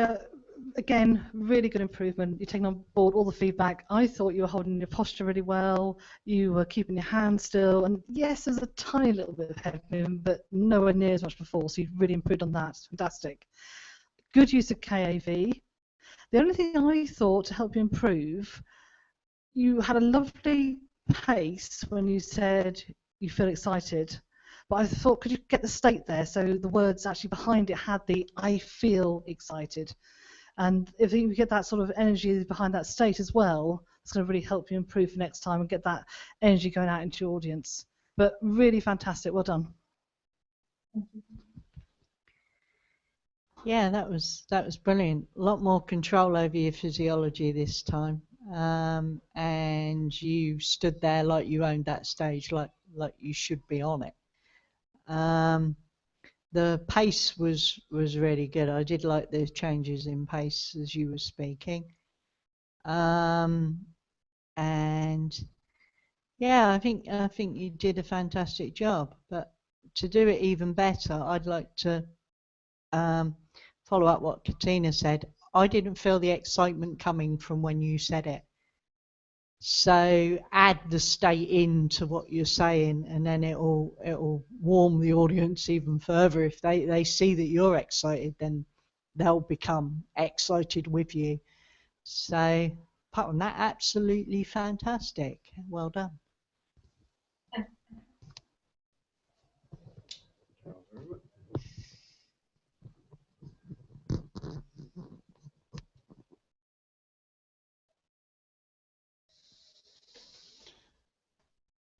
Very good. There was a good and better projection of your voice this time in what seemed a relatively natural way as well. So I would say there was some unconscious assimilation of the feedback that has gone on. Yeah, good use of the actual KAV sequence, and to see improvement in your posture was brilliant as well. Yeah, to make improvements, I would just suggest yeah, just aiming to work more with the KAV sequence. I'm just thinking of the best way to put that, because yeah, it was almost spot on. So the improvement, if anything, would be to present a congruence when you are talking about what it is that you're feeling. So in that aspect, particularly in the K part of it, yeah, just aim to get more of the actual state into your body as you talk about it, and that will have a real positive impact and benefit for you as a presenter. So yeah, once you integrate that feedback and also add in some more sensory based words to your presentation, you'll be yeah, you'll be flying high and drawing a lot of attention to yourself, so beware. Okay. I think it was really good. You took on a lot of the feedback from before. Your posture was good. You seemed a lot more comfortable, more grounded. I think just the hand movement that you knew you did it, so you kind of corrected that anyway. So just keeping your hands still, because it keeps you more grounded. I would say improvement for next time would be just remember that it's okay to pause, and it's okay to just take a breath and put yourself in the state you need to be in. So that keeps you calmer and more focus because you know what you're talking about. It's really good. Excellent. Good. Thank you.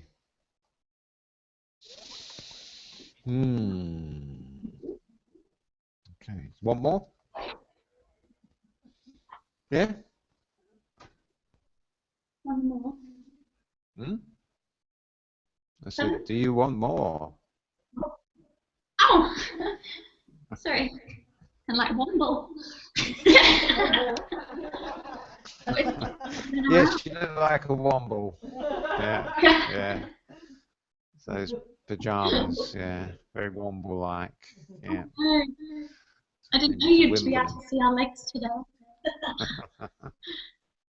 You sit here in like pajamas on the bottom half, but you never see our legs. Well, I've seen your legs. I've seen both your legs.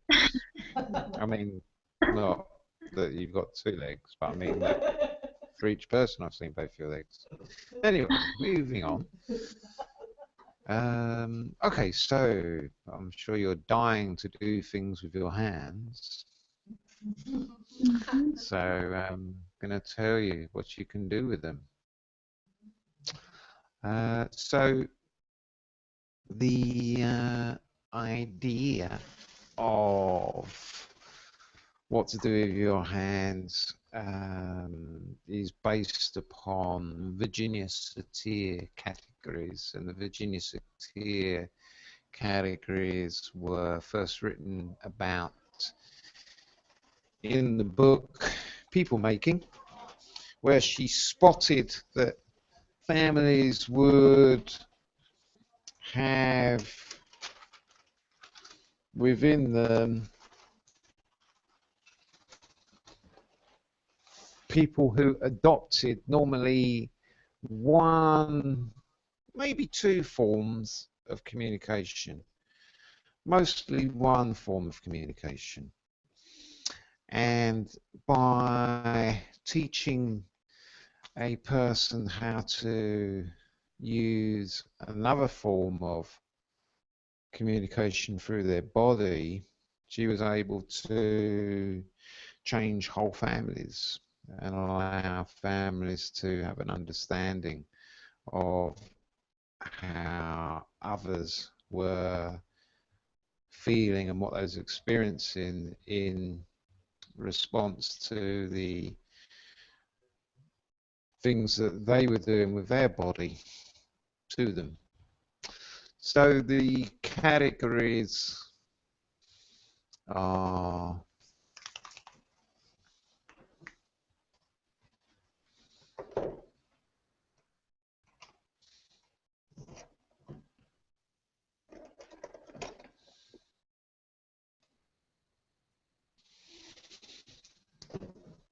number one is the computer, and the computer will be someone who talks in a very unemotional way. They will almost exhibit no emotion. They will actually do something with their hand. The hand will often go to around the mouth and the ear in what is known as the telephone posture. So the idea will be almost as though they are doing one of two things. One, because this is very similar to the thinker pose, and also it is very similar to what people do when they are on the telephone. So they will often be thinking whilst adopting this posture, and they will often be seen as someone who is actually listening, because this can be detected as the posture and the physiology of someone who is actually listening to what is being said. But at the same time, it is often quite a emotionless state. So that's the computer. I will sometimes use the computer in answering questions. So what I'll do is I'll say, yes, so the thing is, and I will point my hand downwards. Often I do that because for me, down like that has power to it, which I'm making use of for my own reason, but I'll come back to that on another occasion. Number 2, a very powerful one is the blamer. And the archetypal body posture of the blamer is this. It's your fault. I told you this and you didn't do it, and it's now your fault. So it's quite loud, it's very threatening and aggressive. So the way I use it is this. I point above people's heads and I go, don't blame me if you have fun. Or if I want to emphasize points, I'll say, first thing you want to do is this.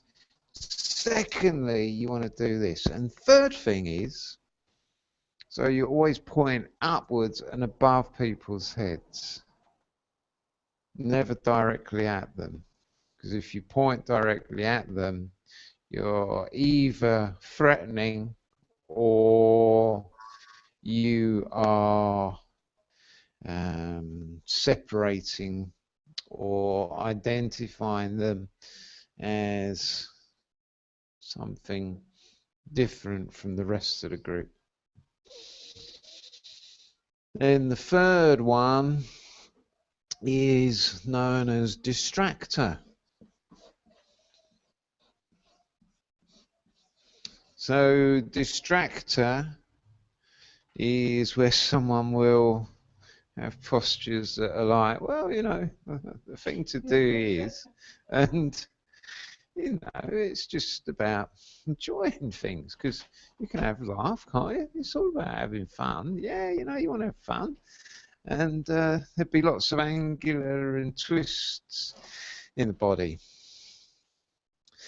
So someone who in a family will want everything to be nice. Oh, come on, let's have fun. You know, you don't want to get into that old heavy stuff. It's just, you know, we'll have a laugh and forget about everything. So it's kind of the ditzy, well, they are just a distractor. They don't actually want to deal with anything that's really going on. It's an avoidance. But it's good for when you make a joke, because what I'll do is often this. I say, so I'll make a joke, and then I'll just do that. And I'll do it whilst I'm sitting. So comedians use these as well. So lots and lots of comedians will make use of, when they want someone to laugh, moving into a particular posture. Tommy Cooper did it. He would do certain things, and he'd do that, look around at the same time. So he was creating this distractor. Then you have placator.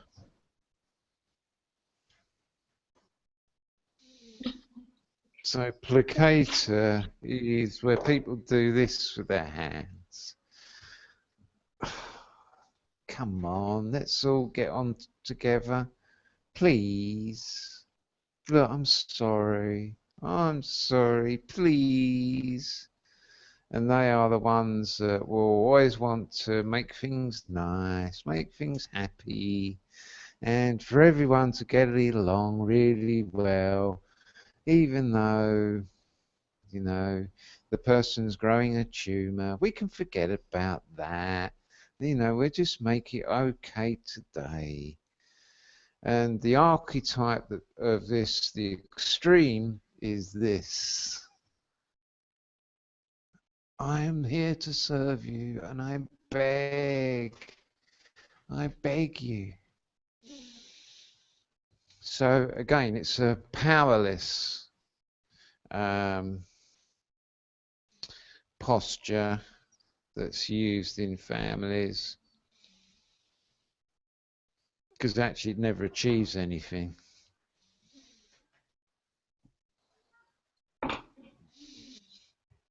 And then the last one, which can be incredibly powerful and will only be used in very particular situations, is, okay, look, put your pens, papers down now. Pay attention. Because look, this is what I've got to show you. I want you to learn how to do it. You want to learn how to do this.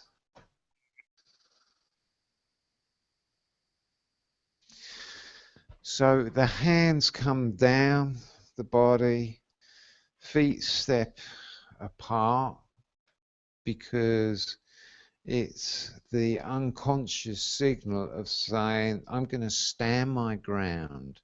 This is my space. I'm taking up my space. And then by moving the hands level with the ground, it's also saying, and this really is my space, so you better listen. But it's also non-threatening because there is no argument.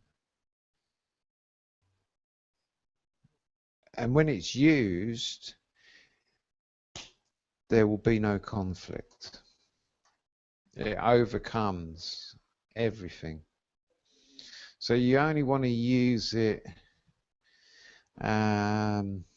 It's good for women to use because men don't often take women presenters seriously, because so many women presenters are like this or like this.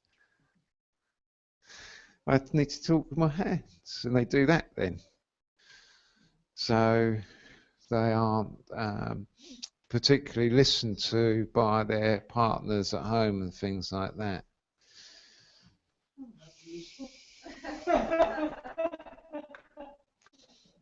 Yeah, don't blame me if you find changes happen. Yeah. So there we have these. So, you know, generally I use all of them,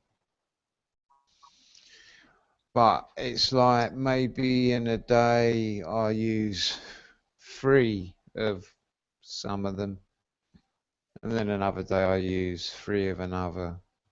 So you have to think about them as adding a bit of spice to your food.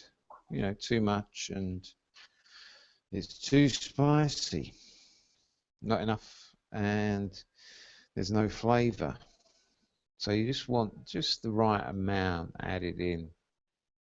Because think about it. If you that's right. Yep.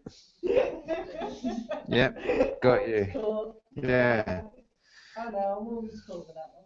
Yeah. So think about it.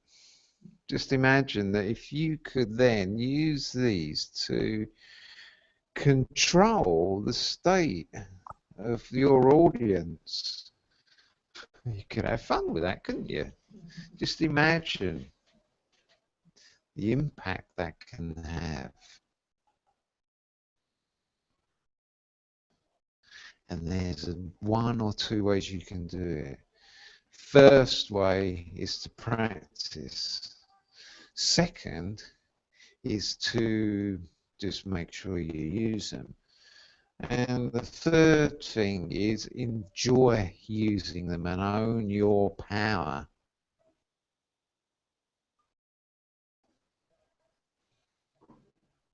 And enjoy the spaces between them. Because what else is there to do? Okay. Okay, any questions about these? What was the last one? Last one, leveler. Yeah. Yeah, I didn't know what it was called. Thanks. Yeah, leveler. What was it? Can you do the thing again? The motion. The motion. Okay, so the motion is the person's hands come down along the midline of the body. Yep. So the hands come down, palms facing the ground. That's the movement. And then as the hands reach just above hip height, there's a slight leaning forwards, and often there's a step into the side and the hands both coming out wider, and again there might be a slight tip forwards, because it means there's no way I'm going to be pushed here, because your body is braced. Your body is braced. You're also taking up a lot of space. So physically, you are presenting a larger space than just like being here, for instance. So it's interesting because this is actually a posture in martial arts, like an opening posture. In Tai Chi would be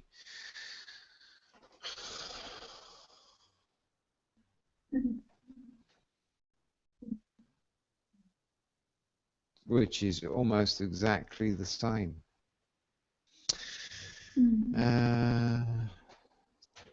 Yeah, so just to show it from the side, so the hands come down,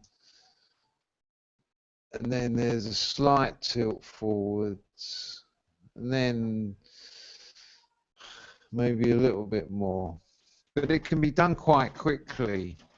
I've seen it done very quickly by someone who had no idea they were doing it, and they was a director in television, and they just walked into a situation. They went, right, okay, look, we just need to stop this right now because there's other things we've got to get on with. And everyone went, okay. And I just watched the response, and you know, this was quite a slim, if not anorexic looking young lady, and they had, you know, people a lot older than her around who had no real reason to take notice of her because they was already fired up, but it just completely changed the state of everyone present. There's no way of doing it sitting down. Yeah. Yeah, so you still just that.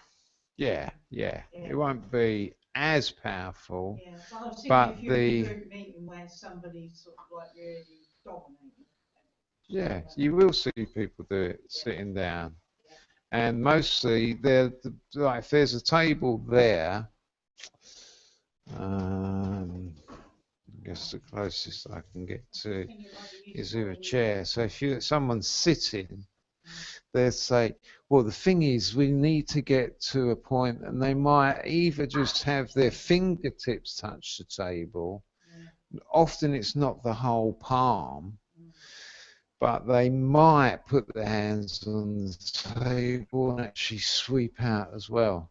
But the most common way I've seen it is actually for the person to get their fingers down, and it's almost as though they're saying, well, you know, this table needs to be out of the way because there's further to go, and that's in the way. So it's a resolving power as well. So in the family therapy that Virginia Satir was working in, she saw that as the only positive position, and most families had no leveler, and that was why they came to see her, because they had too much of the others. I'm just thinking in meetings, because we get a lot of times where you've got all those people in the room, and then you haven't actually got anybody who said, well, right, now what are we going to do about this then? There's no sort of, there's no one that sort of brings it all together and gets people to come up with decisions, and then you walk out of the meeting and nothing's been done. Because you haven't had anyone take that control. So I just wonder whether it might be useful. Yeah, it could be. Although using the language you're using there, that can often be applicated where someone says, look, what are we going to do here? But they're doing it through a position, well, actually, I'm not going to do anything about it. Please help. And so they're giving away their power. Whilst this is saying, I'm going to sort this out. And it's a relief to others when they have that message. This given to others is sometimes considered irritating because it's like, well, do you want to put it on me? You want me to, you know, put something in your hand? You want me to respond like, fuck you, no, I'm not. That will often be the kind of angry, blaming response. So why would you use the placator? Why would you use the placator? Because it's useful. Yes, I know, but I was wondering if you give me an example of when you might use it.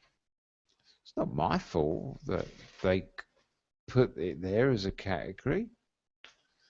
Because that's, I know what category is, but I don't know training, but when might you use it? Well, if I want questions answered for one thing, I'll say, look, so what questions do you have? What learnings do you have? What discoveries? Or if I want to just have a bit of fun, because the best thing to do is you mix up, like by doing blamer, by saying, don't blame me if you have fun, people will laugh because internally you're doing something which is mixing an archetype of anger with the complete opposite. So I'll do that with placator and I'll say, hey ho, you know, life turns out that way. You end up being responsible and people will laugh. Because one of the messages is, well, you know, I can't help it. It's not my fault. What can you do? But you're actually saying, you know, you end up in a powerful place. And so, again, it goes against what's hardwired in us and creates a unusual experience. So people think, wow, you know, I don't know what that presenter was actually doing, but I enjoyed it.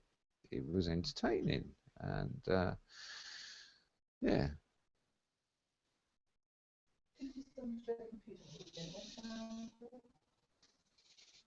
Well, one of two ways. One is finger towards the ear, and the hand, you know, somewhere around the chin, or it can just simply be like that. But the hand, you know, you normally support the elbow with the hand.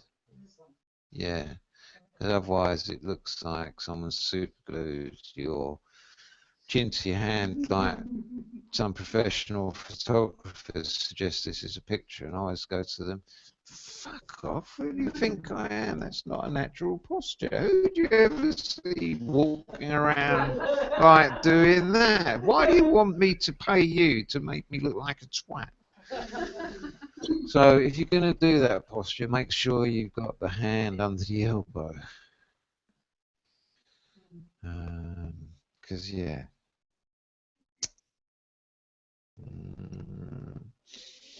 All right, so your mission, and you don't have to do it, but your mission is to spend time thinking of 1 or 2 or 3 ways that you can think of for yourself of integrating into your presentation And doesn't mean you got to enjoy doing it. These postures for next time. Next time. For next time. Excellent. Yeah. Well, it's getting on. So if we went through another round, you know, that would be 5.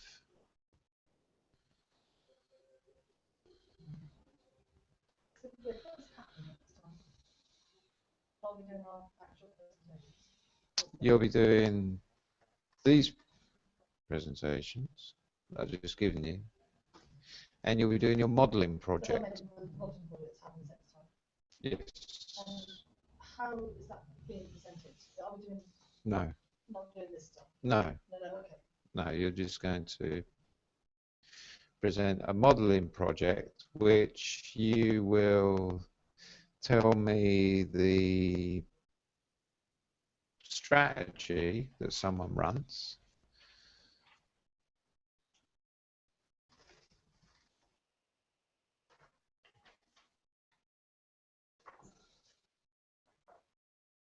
How to do it. You'll demonstrate how to do it, and then you'll teach someone how to do it. Other values and beliefs in the strategy. Well, if they're in the strategy, yes. If they're not, then they're just values and beliefs around the strategy.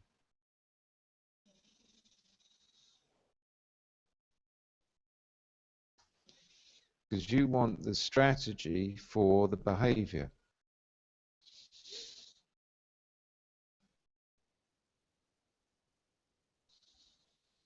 So there will be values and beliefs associated with that behavior, but they may not be part of the strategy of that behavior.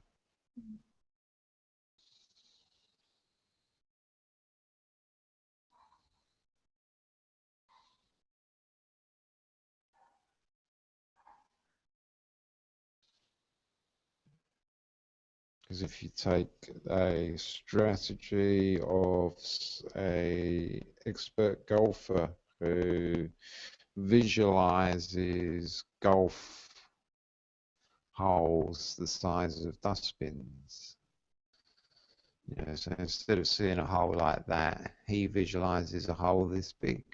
So it's almost impossible for him to miss. So he might have a supporting belief of seeing is believing. Doesn't mean that's part of the strategy. Doesn't mean every time he looks at the hole he goes, oh, seeing is believing. But in the background, he just has that as a general belief about life that then supports his imagination having a powerful effect on his nervous system.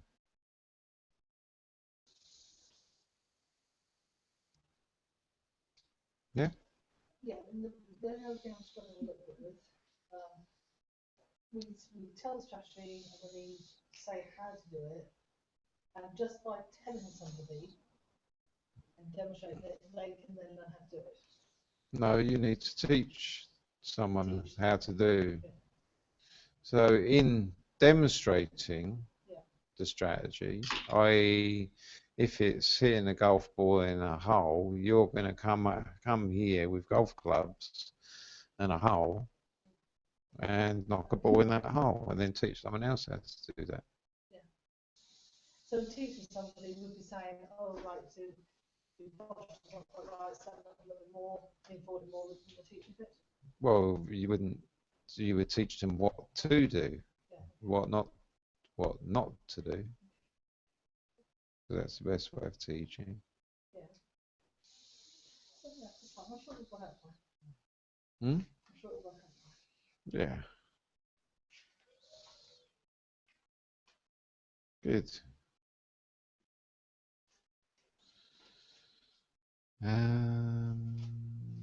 So let's sort out a date. Do that via. We're all on the Facebook page, aren't we? For Is the date not this weekend? It's the 17th and 18th of July, isn't it? Oh, last weekend. Oh, is it? Yeah. Yeah, anyway. Have we? Yeah. Oh, I haven't. But it was odd because it wasn't the end of the month, it was in the middle of the month. Hmm. Well, let's just do that then. Yeah, sorted. Well, what, 2 days? Saturday and Sunday? We'll point back to- Yeah. Oh, well, we'll do other stuff as well then.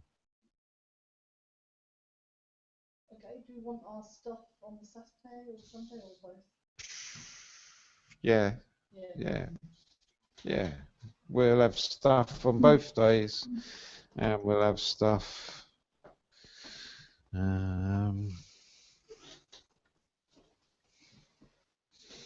in different forms. Yeah. But we'll do this stuff that we've been doing today first. Yeah. Get that out of the way. Not scary. Scary? You got more scary stuff? I'm not wanting scary stuff. Oh. I'm a slim person wanting something that shines. What was strategy?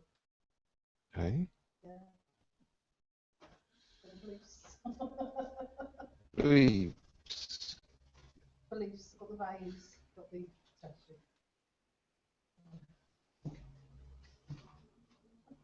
And you got a slim person doing that.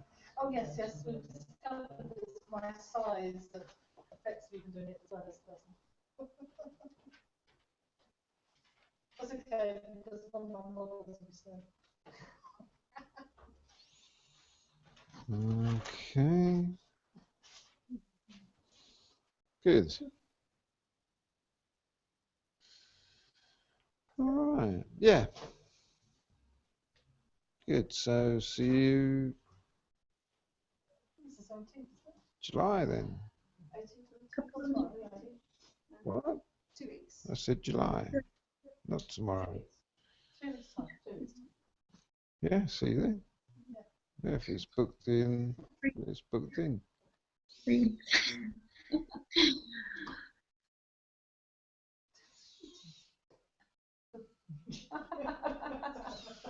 Is that coming out of her ear? Yeah. Sort of that. Mm. Good. Any questions from down under? No, was it 3 weeks time? 17th and 18th? Yeah. Yeah, apparently.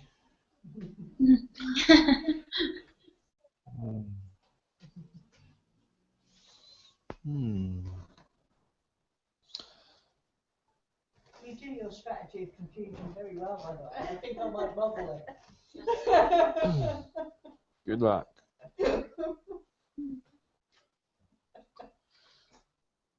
Confusion is useful. Very, very useful.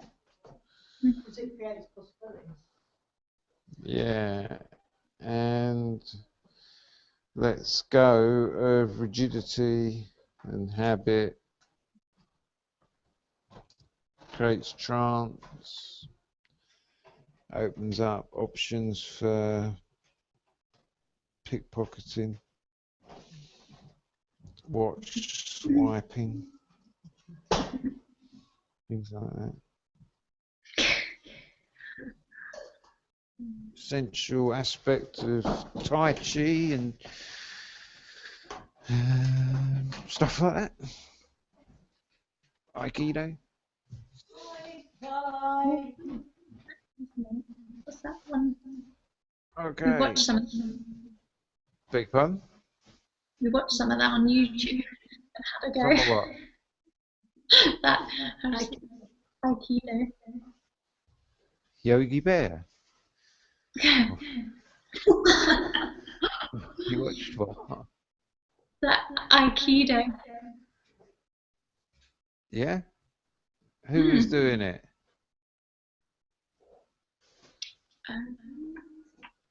I don't know. Just Googled it. Hi, Julie teaches Aikido. What was that? Aikido, my sister teaches Aikido. Ah. Yeah, she's a teacher in London. She's Mm. on YouTube. I was going to learn Aikido, but then it turned out to be too expensive because there was a dojo fee. They said you had to buy a suit and stuff like that. So I thought, right, I'll do Tai Chi instead. It's cheaper. Yeah. It's interesting though, isn't it? It's really good what we watched. It was really good. Yeah, you get verbal Aikido as well. Oh, really? Yeah, but that's just really that is just your oh god, what are they called? Sleight of mouth patterns. Mm, yeah, so they've been ripped off. Yeah. So do you think you're going to do the 4th, 5th rapid interventions weekend, or? It sounds good, doesn't it? What is it on again? Yes, it will be good. On timeline stuff as well. Is that right? Say again? Did you say it was on timeline stuff as well? Partly it could be on timeline, yes. There'd be things to aid the integration of learning. So if someone gets learning of, I need to be strong in the future. I need to be strong for myself. Then instead of just leaving that, there's a way where I'll say to someone, that's right. And strength comes from, and then I'll add in things that will enable the learning to be either cross-contextualized or generalized into other situations, or I use it to fit some categories to do with the 6 human needs, because Anthony Robbins says that with the 6 human needs, if you have 3 of those in place, then whatever you're going to do will just happen.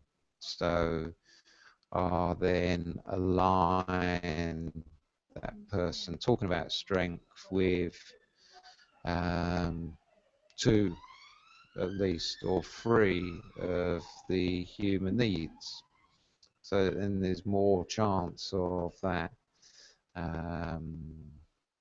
learning, having a greater impact down the line in their life, or even just in the here and now, because that's often actually what happens. So that's one part of it, and sometimes I use little metaphors with the learnings. So if someone says, again, if they maybe say, yeah, I'm learning to be strong, and I say, yes, and strength comes from the ability to be flexible, just like a tree in the wind. So I'm just giving them a very small, short metaphor that then they can make their own sense of. But it's opening up options again, because instead of the person thinking, well, strength is about, this sort of solidity and power, a lot of strength is about flexibility and responsiveness. So you're allowing the person to open up their interpretations. Yeah, so there's that aspect of it. With the timelining, that's what I mostly focus on. And that's next week, is that? Yeah, it is next Saturday and Sunday. Both days, 2 days? Yeah, both days. Yeah, 10 till 5. Until 5, yeah. 10 till 5, yeah.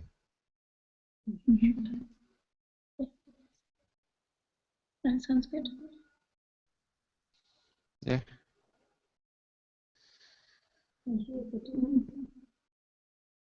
So I can do it, if you want to do it, I can do it for, but if you both do it, I'll do it for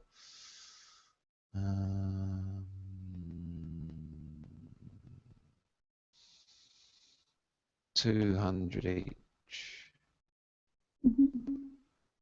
Yeah? Yeah, sounds really good. Yeah. Okay. I need to sit in a chair for a minute. All right. Well, yeah. Then just if you've still got my bank details, just send the money across. Yeah. Okay. Yeah, sounds Alrighty. good. Good. Do that tomorrow.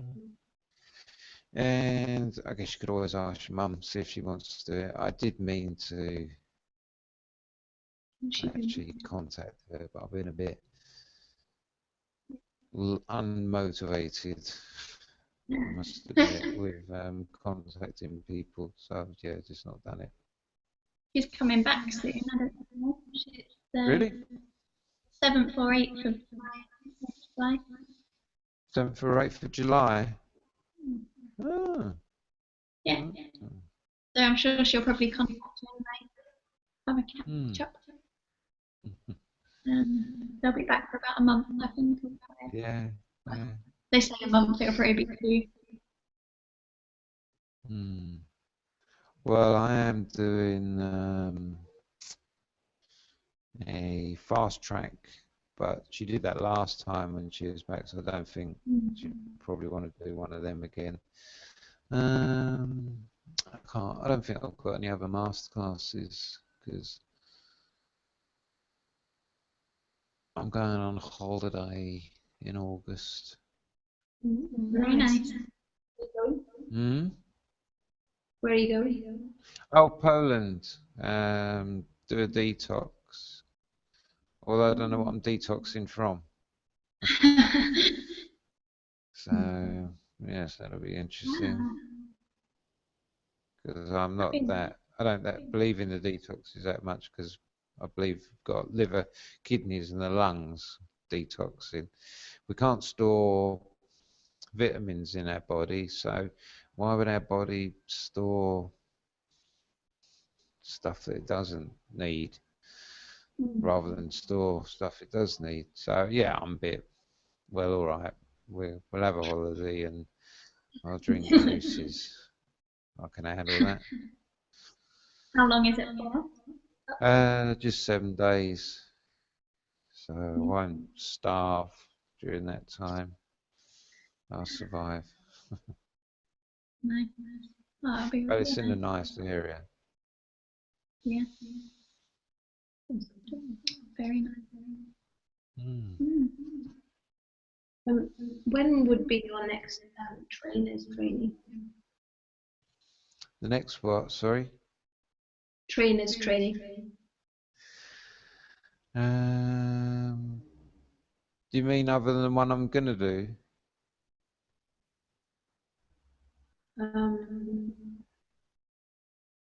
Well, I'm gonna do trainers training in starting October.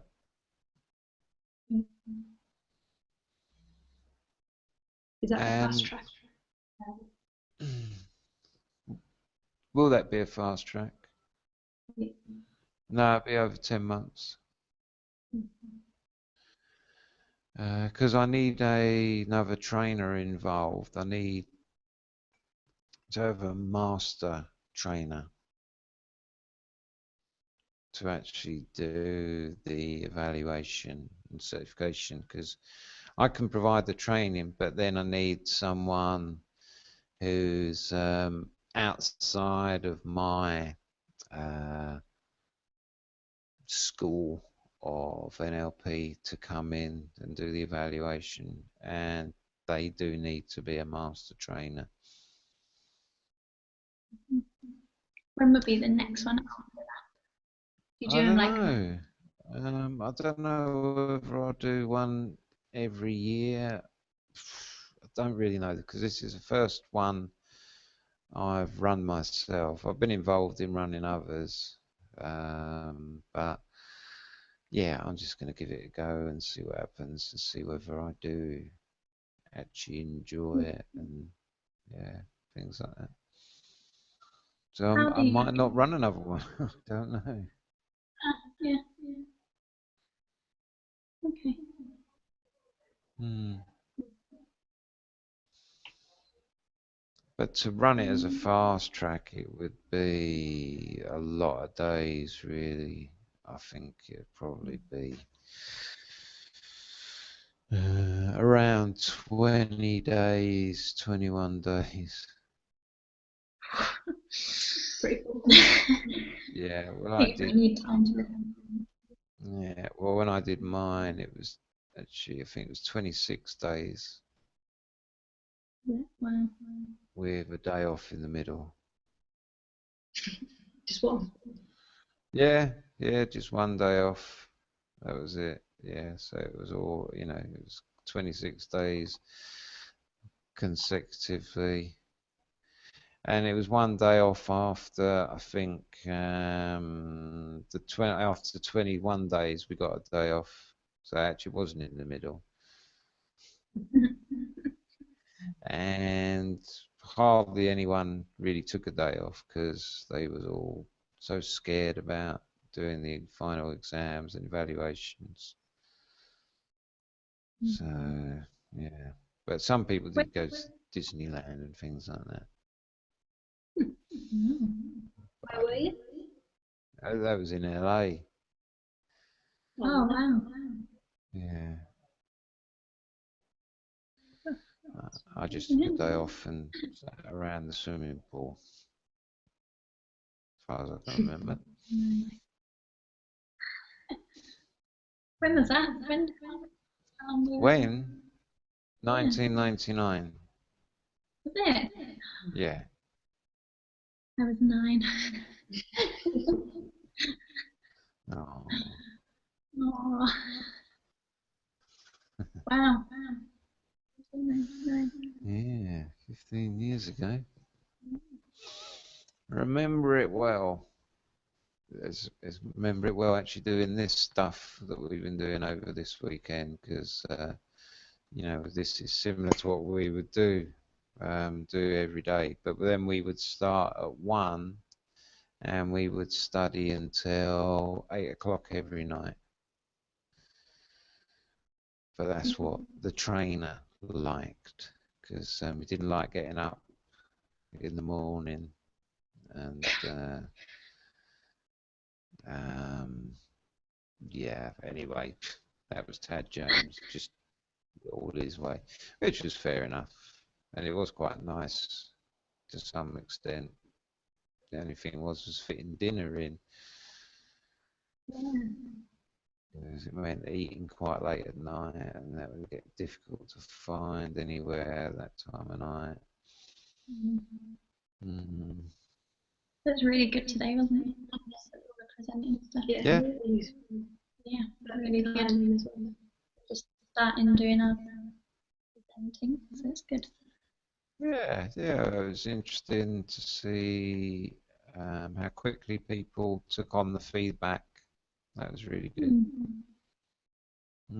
Yeah. Yeah, just sorry about the technical stuff again. I think, well, got there in the end. Just it's because it happens a month apart. I forget certain things over the course of a month, and it takes me a little while to correct it. Oh no, it's fine. It's been Good. With I remember at the beginning that you mentioned that we had to I could have made this up, I'm not sure. That had to like write down like using certain techniques with clients and that. Is that right? Yeah. The idea is because you are doing this as distance learning and not direct contact. You are meant to do 15 hours of proving that you're putting this stuff into practice in the real world. So it would just mean that if you've done chaining anchors with swish pattern, you would just write up what issue you use that with and what states. Oh, hold on a sec. Oh, hello. Oh, okay. You carry on. Yeah. Right, cleaner's just come in. Yeah, so you would just write down the did switch pattern. It was for this issue, and these were the states that are used to move the person from where they was to where they wanted to be, and write down any kind of language patterns you used during that as well. Yeah, so how to gauge it as 15 hours, I'm not entirely sure, but if you start sending stuff, because really, you know, I need to see that before I can really issue you a certificate, so it is to your advantage to get that done. Yeah. Yeah. So yeah, ideally, well, you can do it on, you know, you do a segment on, say, report, do a little bit on using peripheral vision, do a little bit on anything and everything. All right. And to you to read. Eh? And then send it Say over again? for you to see.